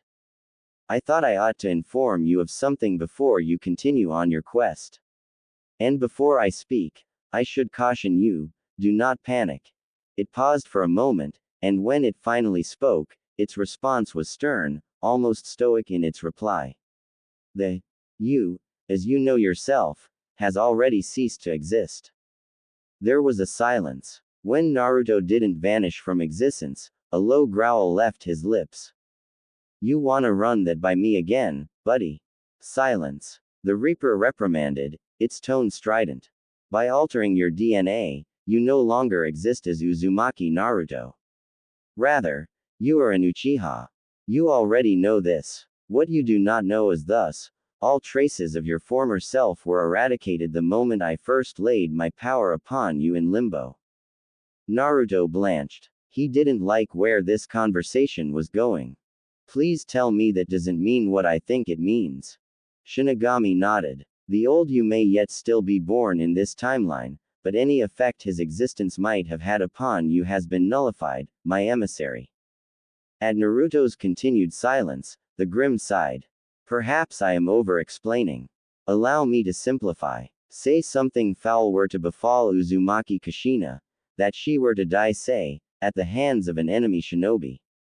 Were that to happen, even were your mother to perish, and those last traces of your old self eradicated, the you, as you now know yourself, would still continue on to exist. Do you understand? He could feel a headache coming on, but the Uzumaki turned Uchiha nodded anyway. Just what the hell did you do to me? Naruto hissed. Not just my face, not just my DNA, but even my destiny. I barely recognize myself anymore. I made a wager against fate. I believe you mortals call it a gamble. The Reaper chortled then. It was a deep, throaty sound. You truly are a unique existence. Your mind and your memories belong to you still, but should another try to pry into those memories, and I suspect the fools of this era soon will, they will see what the you of this time has seen, false memories indistinguishable from a true experience, bequeathed to that body you now possess. You may wish to thank me for this gift. But know this. Those golden eyes seemed to brighten at that moment, glowing with eerie intent as the death god loomed closer, its breath cold as ice upon his face. You must keep who you truly are, a secret. I shudder to think what might happen if the timeline comes unraveled any more than it already has. Are you sure I can't just kill myself and be done with it? The blonde growled, placing a hand to his now throbbing temple. It's beginning to sound a hell of a lot more simple. You will not. The Shinigami's voice was like a thunderclap in his ears. I have not bargained my very being on this gamble only to have you end your life a second time. Alright, Naruto sighed. Loosen up and take a joke, will ya, Reaper? I do not loosen up in my business. It replied. Now, you are going to be questioned. Interrogated. No, really. His deadpan was ourly concealed. Silence. Shinigami snapped back. Now, listen well. This is what you are going to say. Naruto gulped as the Shinigami finished its explanation. That had to be the most up lie ever. You do realize I'm flying by the seat of my pants here, right? I am well aware. The Reaper retorted as the colors of the world began to return, the flow of time moving inexorably ever onward. And I trust you to succeed. Before he could reply, the Shinigami was gone, leaving him alone with his escort. Thankfully, neither seemed to have noticed the little time lapse. One of them shoved him towards the doors a tad too roughly, snickering as the blonde stumbled toward the office. He did his best to push all thoughts of revenge from his mind, refusing to show weakness in the face of these fools. Here goes nothing. Naruto tapped softly on the door with his fist and announced his presence. Come in. Tears nearly sprang to his eyes. Upon entering, he found himself staring at a pair of familiar faces, lacking the liver spots of old age as well as stark gray hair, and another which he immediately recognized and gravitated towards. He would have recognized her anyway even without the Juin attire and Hishiate. Even so he knew those yes, that hair that bust, just about anywhere. Even so, his jaw nearly dropped to the floor. Ba-chan. What did you just call me, punk? The young woman, she couldn't be more than 20 maybe 25, bristled angrily at his remark. Naruto had just enough time to register the remark before she cannoned forward, fingers clenched into a fist. Less than a day ago, that punch would have hit him. Now, his Uchiha blood sang at the sight of her attack, at the sound of battle. She seemed to slow in his peripheral vision, as though she were moving underwater. He wasn't quite sure when he moved or how, for that matter, only that he did, drifting forwards even as the door shattered to timbers behind his back. Cammy, but she was so slow. Or was he simply faster now? Oi, whatever the case, she proved no match for him. His fingers locked around her wrist in a vice and gave a sharp twist, breaking the bone like a twig. Snick. She gasped in pained surprise, but Naruto was still moving, sweeping her legs out from beneath, forcing her to the floor with a strength he didn't know he had. Even as she tried to struggle, his fingers found her throat.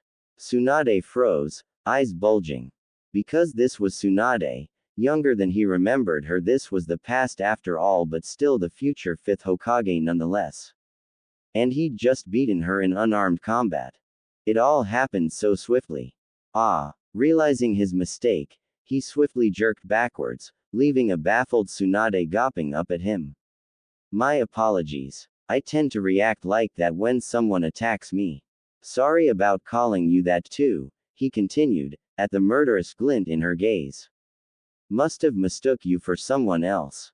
He held out a hand for he, and slowly, warily, she accepted it. I certainly hope so, Tsunade said with eerie calm as she pressed a hand to her broken wrist, livid honey eyes bored into her future successor. Because whoever you are, if you ever say that to me again. No. Naruto waved his hands rapidly and performed a perfunctory bow. It was a mistake. My bad. If you're quite done haranguing him, Tsunade, Sarutobi's gravely voice interjected, I'd like to speak with our guest. Alone. But sensei. Dismissed. Tsunade looked as though she might say something else, might protest for a final time, but in the end, she resigned herself to a silent retreat, tending to her battered arm as she departed. Naruto turned to regard the Hokage as his fellow blonde gave them their silence. He was acting rather strange.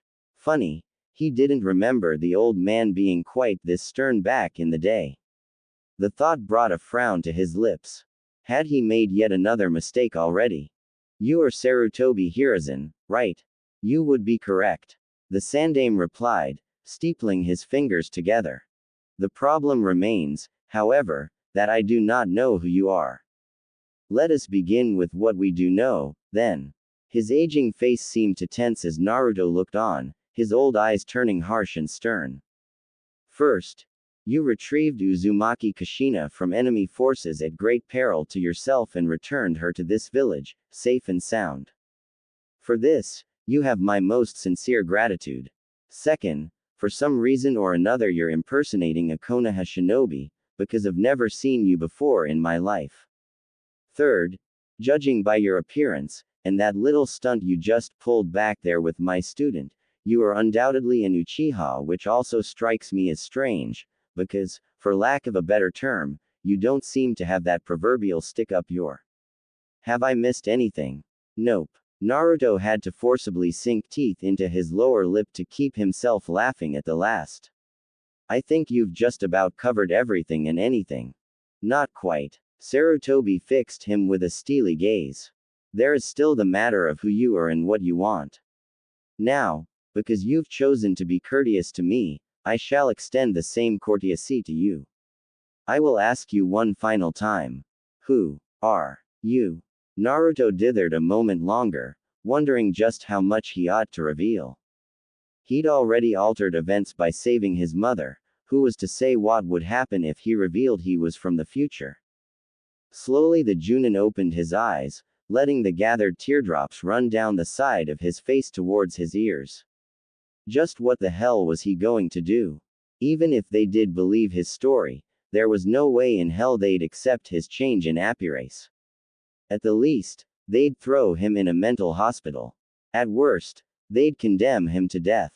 The Shinigami's explanation rang through his mind once more. This is what you are going to say.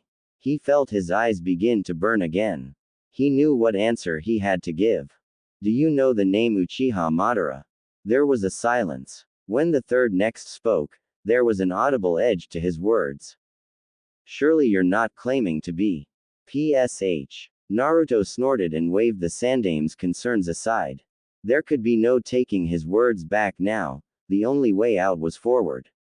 Of course I'm not Madara. I'd have to be like 100 years old. Much to his own consternation he steeled himself, drew a deep breath, and continued the lie, continued to weave this fine, delicate tapestry of falsehood. I'm his descendant. What? Did I stutter? Naruto forced a tuff of arrogance into his voice. Easy enough when you knew someone like Sasuke and watched the words work their magic. Uchiha Madara is my grandfather. I am of his blood. Must I demonstrate myself further? Sarutobi paled and promptly crossed himself. Twice. Naruto watched a myriad of emotions flicker across his face. A descendant of that man, standing here before them. Now that he looked, the man did bear a passing resemblance to the legendary Uchiha, but no. That couldn't be possible. Madara didn't have any descendants unless he'd fathered a child before being slain by Hashirama in the Valley of End. And if he had, if such a child had grown and produced yet another child. He slammed the lid shut on that train of thought before it could consume him. I'm afraid I'll need more proof than your word. See is believing, after all. Naruto sighed and released chakra into his coal-black eyes, awakening the bloodline bestowed upon him. Sarutobi stiffened as the Sharingan abruptly emerged, its triple tomo swirling fiercely angrily in each eye. Naruto bit back a grimace of his own once he beheld his reflection in the Sandame's slate-gray stare. Madara's eyes were still evolving. Rapidly. Would he unlock the Mangekyo at this rate, and lose his eyesight before he could accomplish his goal? He hoped not. Those eyes. Hiruzen visibly swallowed, as though he'd seen something in them Naruto had not.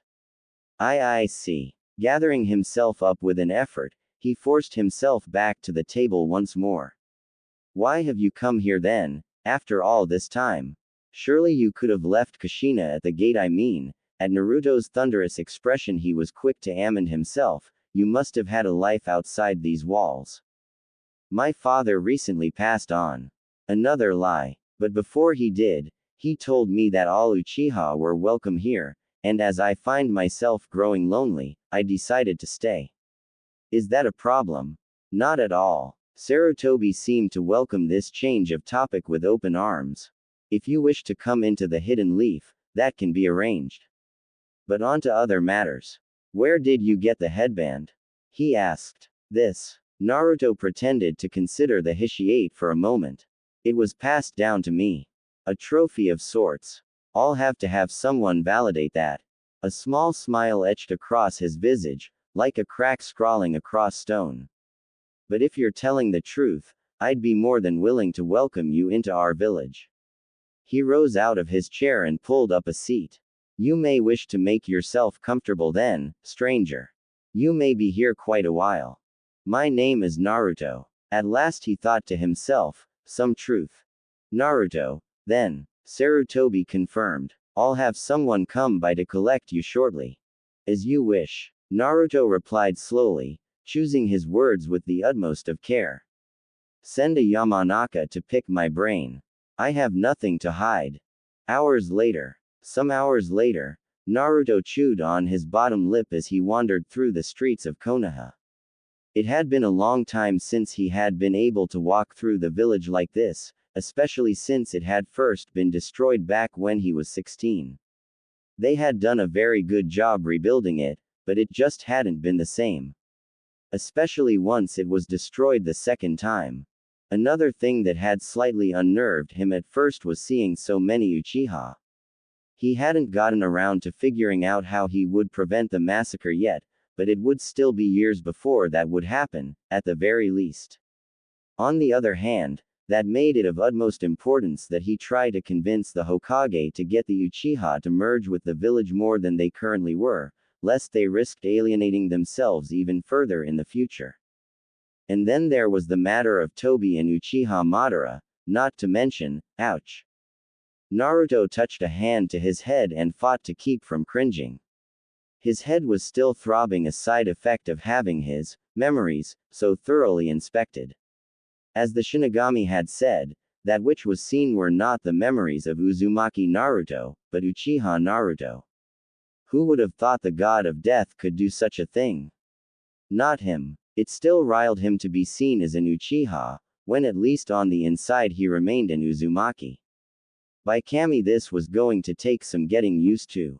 Humming as he walked along, he got the occasional glance from villagers, some of whom would give him a small nod of acknowledgement and maybe a smile before continuing on their business. Others, many of them Uchiha, scowled at him, likely due to their inherent suspicion of Uchiha Madara. Now that he'd claimed to be the man's descendant, it was only natural that suspicion be abound.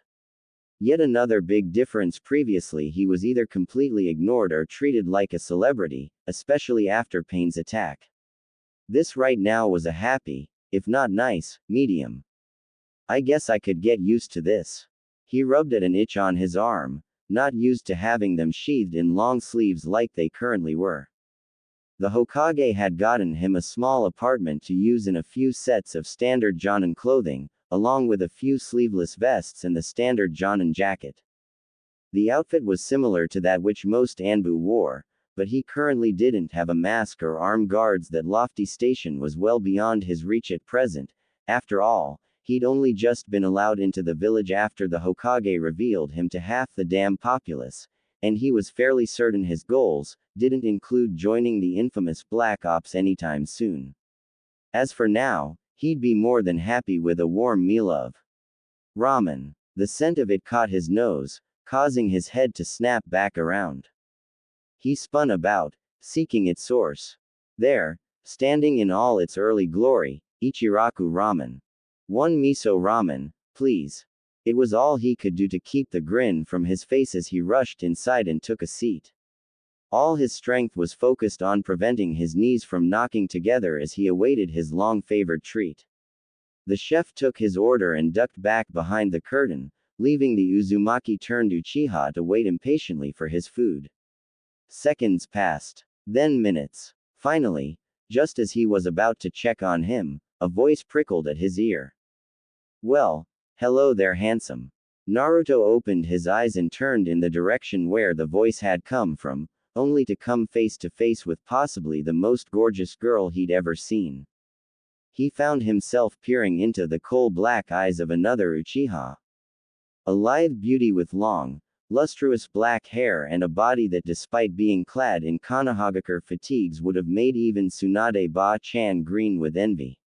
She smiled warmly as she strode to meet him, claiming the seat opposite him on the bar without so much as an invitation.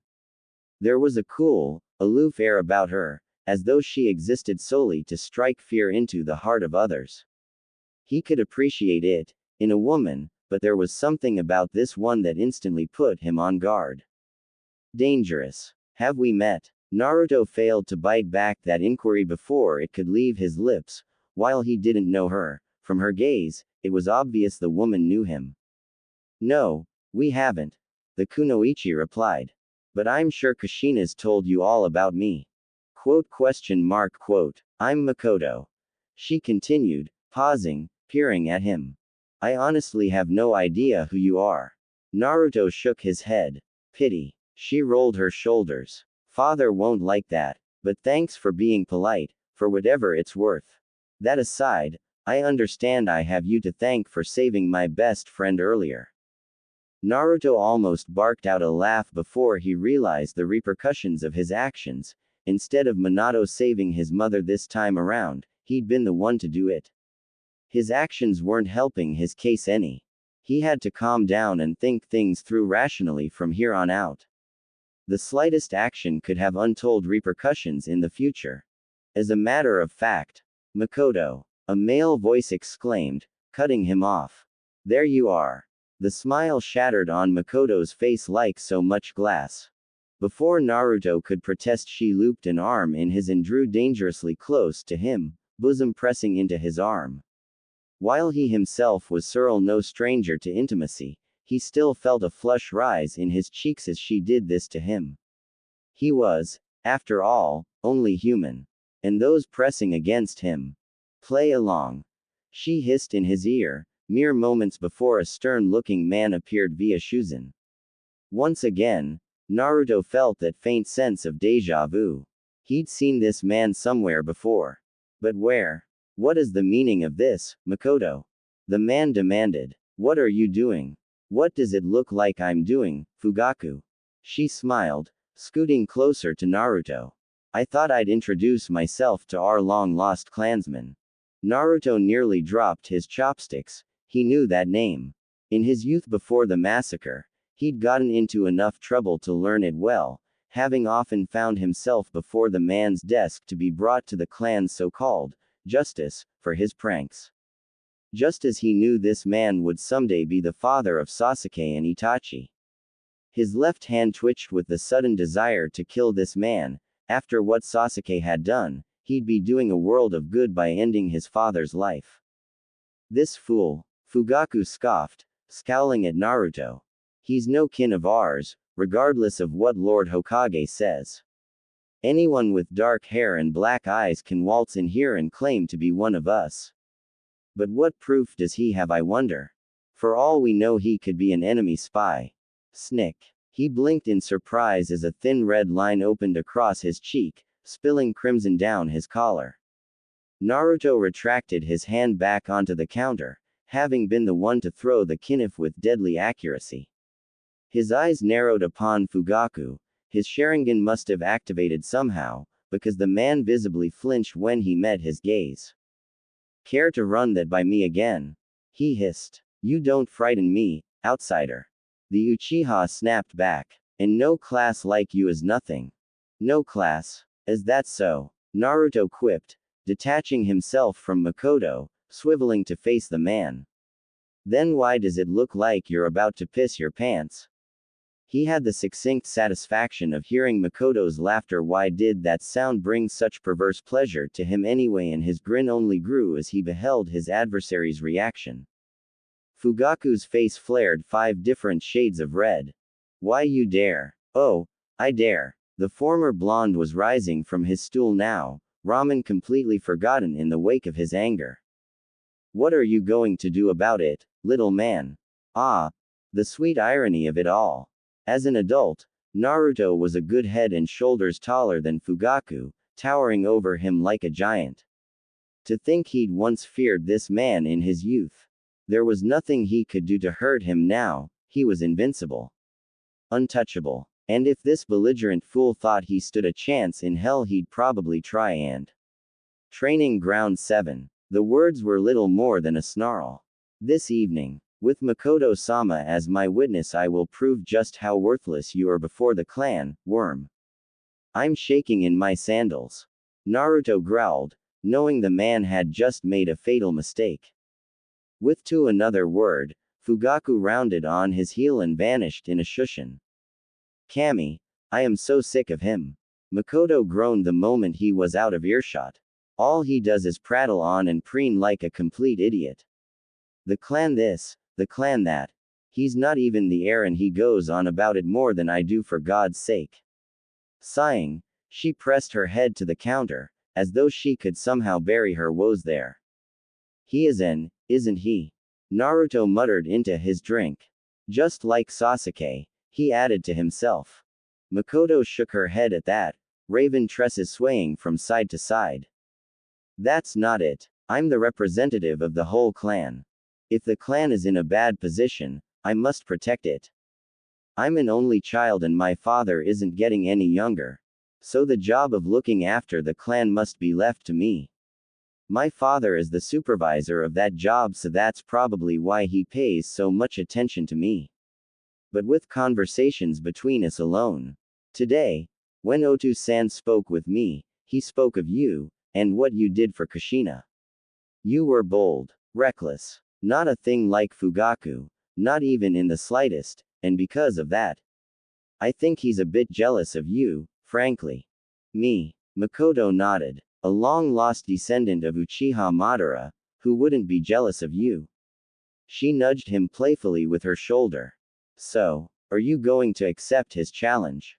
Naruto's frown flipped itself upside down. You bet your pretty little I am. Her onyx gaze pinioned him.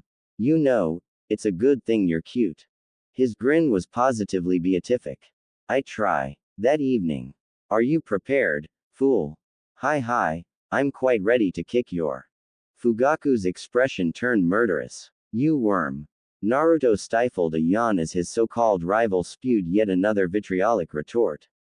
This was getting old. When were they going to start?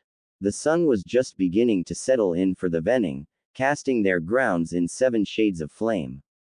An unbidden breeze blew through his tattered black locks, stirring the dead leaves at his feet and wiping them up into a frenzy. He watched them blow away, fluttering across the horizon until even his newfound eyes could no longer track them. Reluctantly, he allowed his sight to track across the remainder of the clearing. Fugaku had been good on his word. There were at least several dozen clan members crowded into the training grounds, each eager to see him succeed. Or fail. The latter wouldn't be happen. He didn't recognize any of them. But then again, he'd only ever really known Sasuke and Itachi. Makoto, as heir to the clan, stood at the forefront with her father, a large, grizzled old man who looked as though he'd seen more than his fair share of missions in his time. But it was the former who stepped forward, took her place between them. She looked positively regal in her kimono, the fabric a dark shade of dusk almost as if she were in mourning. Her visage was anything but. She seemed almost pleased. Uchiha Naruto. When she spoke her tone was solemn, bordering on reverent.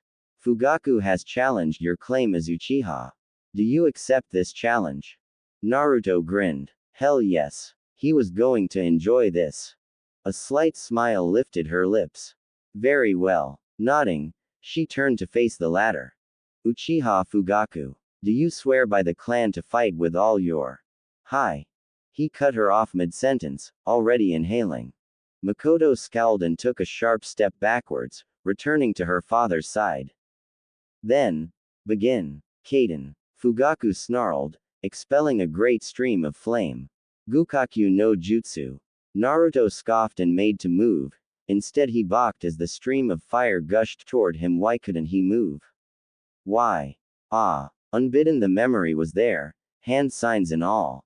Naruto reeled as a wealth of information flooded his mind. It was as if every jutsu Madara had ever seen, ever mastered, was now his own. And he knew just which one to use. Steeling himself, he drew in a deep breath, kneading the chakra in his stomach, giving it shape and form. If one wanted to extinguish a flame, they need only give rise to an even more powerful inferno, by which they might overwhelm and extinguish it. Fugaku must have sensed the sudden upswing of chakra, because his eyes bulged. That's Kaden. Naruto spat, grinning from ear to ear. Goka Mekyaku. He exhaled mightily, expelling all the chakra he'd been stoking in his lungs. The great fireball found itself snuffed out, easily extinguished before the rising inferno as it roiled forward. Into Fugaku. The elder Uchiha had just enough time to realize his folly before the blaze overtook his position, swallowing him whole. No. His mind railed against this sudden turnabout, fought the realization, the knowledge that he had more than severely underestimated this newcomer, this descendant of Uchiha Madara.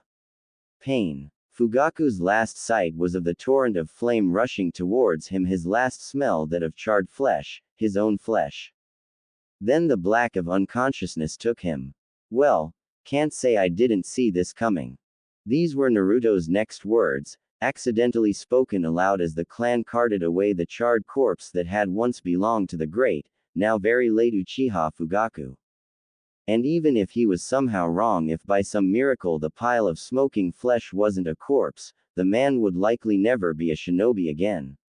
The Goka Mekakyu had done massive damage not just to the clearing but to the buffoon's body. The arrogant Uchiha had been left sporting massive third-degree burns, one of his hands had all but burned to ash in the massive explosion. Not that he felt sorry for him, mind you. Far from it. He was simply in awe of his own power. It was hard to believe that a single fire technique, even one of Madara's, had done such a good job at wiping that smug smile of that prick's face. If Kurama was still with him, he was certain the old fox would be laughing all 9 of his tails off. Even now, fire crews were still working to put out the blaze with water. Those few who had remained of the Uchiha gazed upon him with varying emotions of respect, awe, and in some cases even fear. As much as he might loathe to admit it, he'd just established a respected place for himself in the clan. And quite possibly change the future. As he tried to contain his trepidation at continuously changing the future, Makoto sidled up to him, appearing visibly pleased with the end result. "Well done," she said, indicating the charred terrain within a glance. "I wasn't aware you knew such an excellent technique, as expected of Madara's descendant." Her finger trailed across his cheek before he could think to stop it, tracing thin lines across his cheek where his whiskers once dwelt and pulling his face towards her own. "You know." When next she spoke, her lips brushed his outer ear, words warmer than her breath. "I do believe I'm starting to fall for you more and more, Naruto-kun." She took him by the arm and began to lead him away from the others, deeper into the grounds. "Odd. So how did it feel, obliterating him a single move?" she asked at length. "Don't lie, I saw your face back there, you enjoyed it." The former Uzumaki opened his mouth to say reply, and promptly snapped it shut as she stepped away, awaiting his reply. "Suor, all right, Naruto, just roll with it. It was easy." He feigned a small smile in typical Uchiha arrogance. "After all those years spent around Sasuke, it wasn't that hard. The fool wasn't even worthy of facing me. Truth be told, it was the great destroyer of flame was the only fire jutsu that held any sort of real significance to him. Madara had used it to nearly wipe out the Shinobi Alliance multiple times during the war. It was only fitting that he use it for the use it toward the greater good than to end their duel swiftly." He felt a brief pang of sorrow, suddenly realizing he just might have ended Itachi's existence before it had ever begun.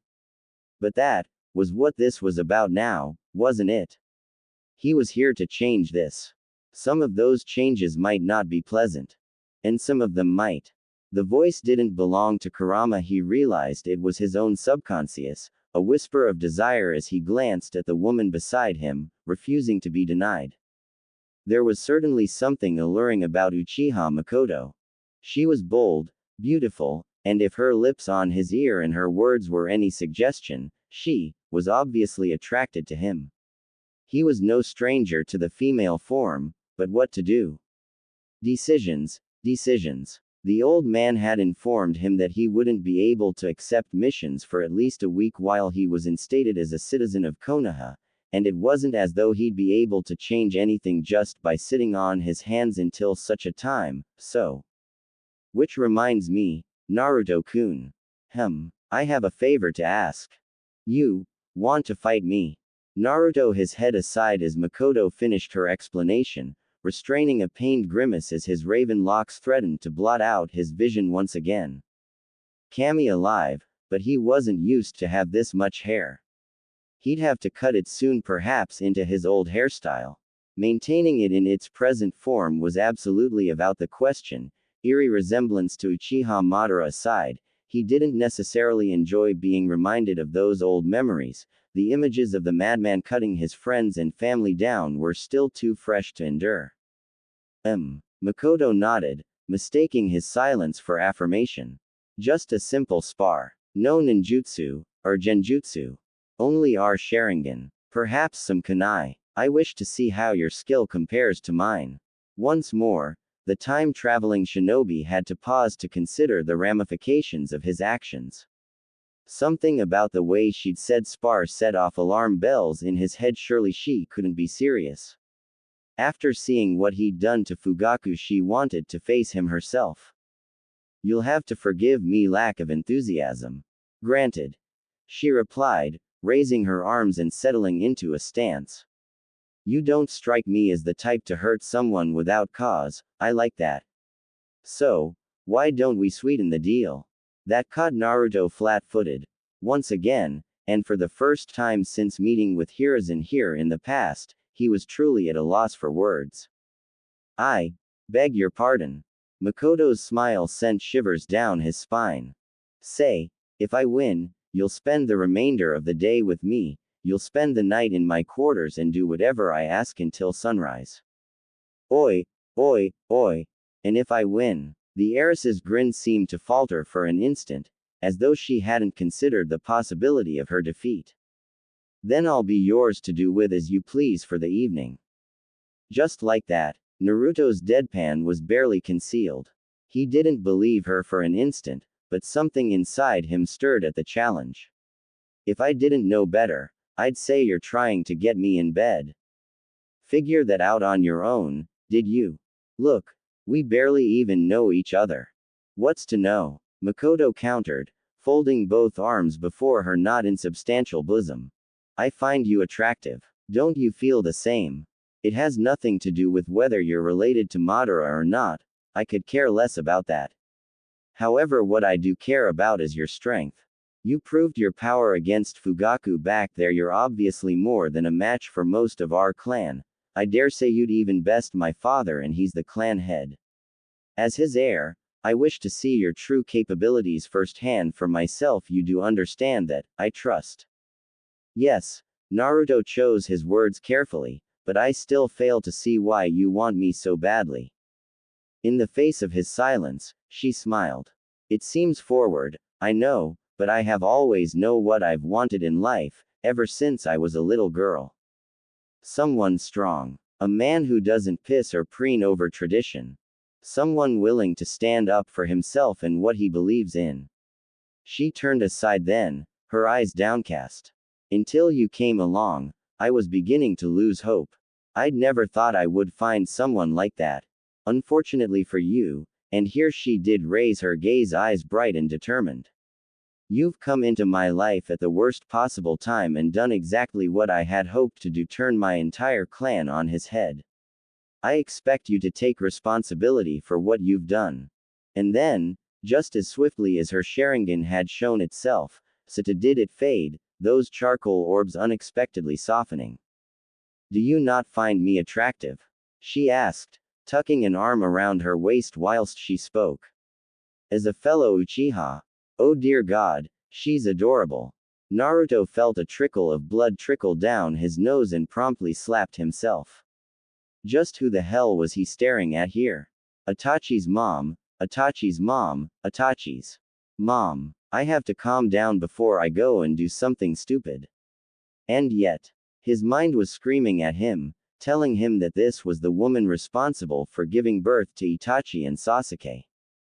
By all rights they might not exist now after what he'd done to Fugaku, but a small part of him cried foul at the thought of eradicating Itachi from existence. He tried to shut down all thoughts of mutual attraction from his mind, but to no avail. They clung like a stain to his brain, resisting all attempts to be scrubbed off and clean.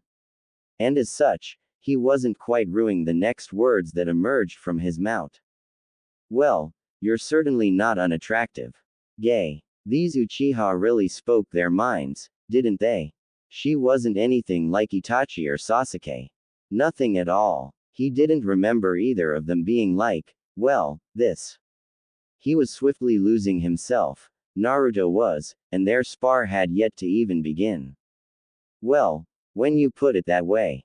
Begin. She dove at him, her body a lithe blur, ebony tresses streaming out behind her as she threw the first punch.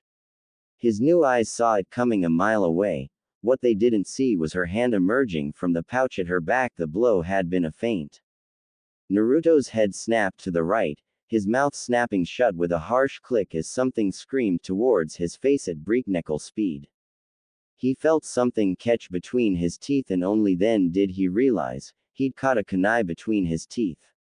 Makoto gave him no time to try and process his small victory, however, her hands scything towards his neck in a devastating arc that, if successful, would surely leave an awful bruise if it connected. He'd learnt since a young age to underestimate the strength of an Uchiha, certainly not one in her prime. With a hiss, his head arched backward, taking the kunai between his teeth and shooting it back at her with the sheer force of his tongue alone.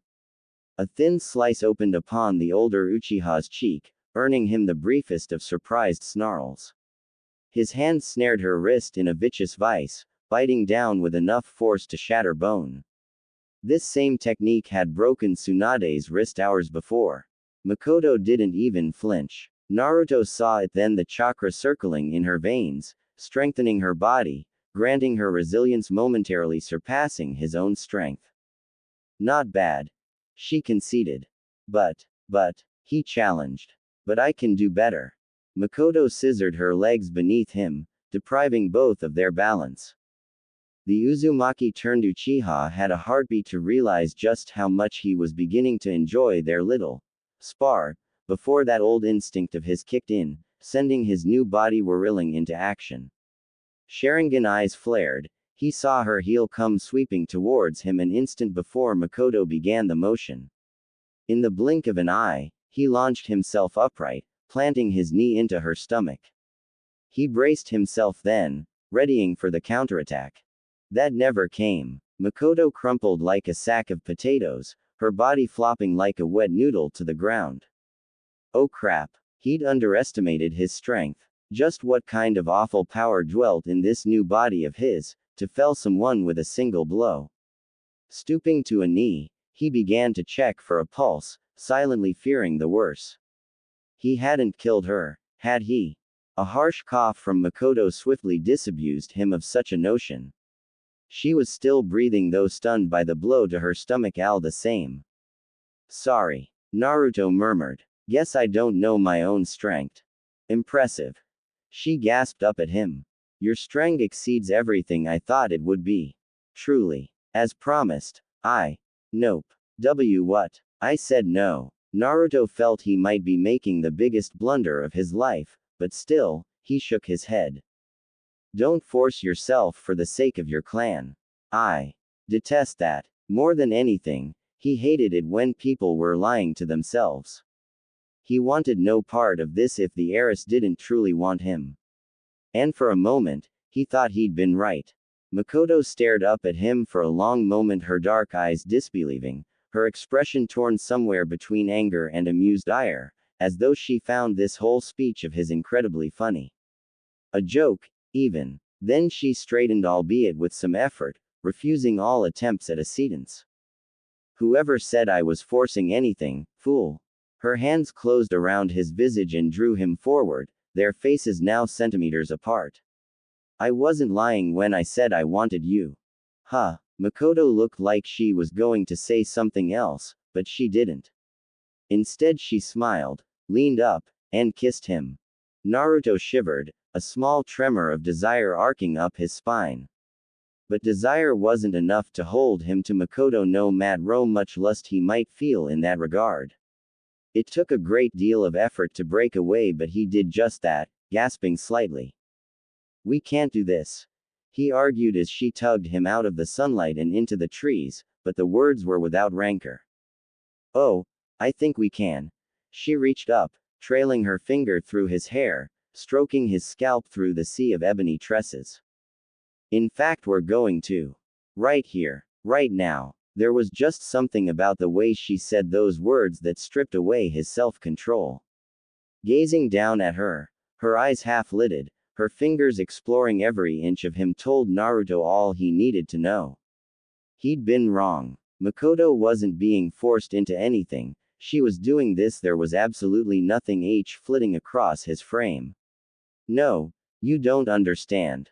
He was cut off as her mouth struck his, her lips connecting with his ferociously, her tongue probing against his. That did it. The last bastion of his self-control crumbled.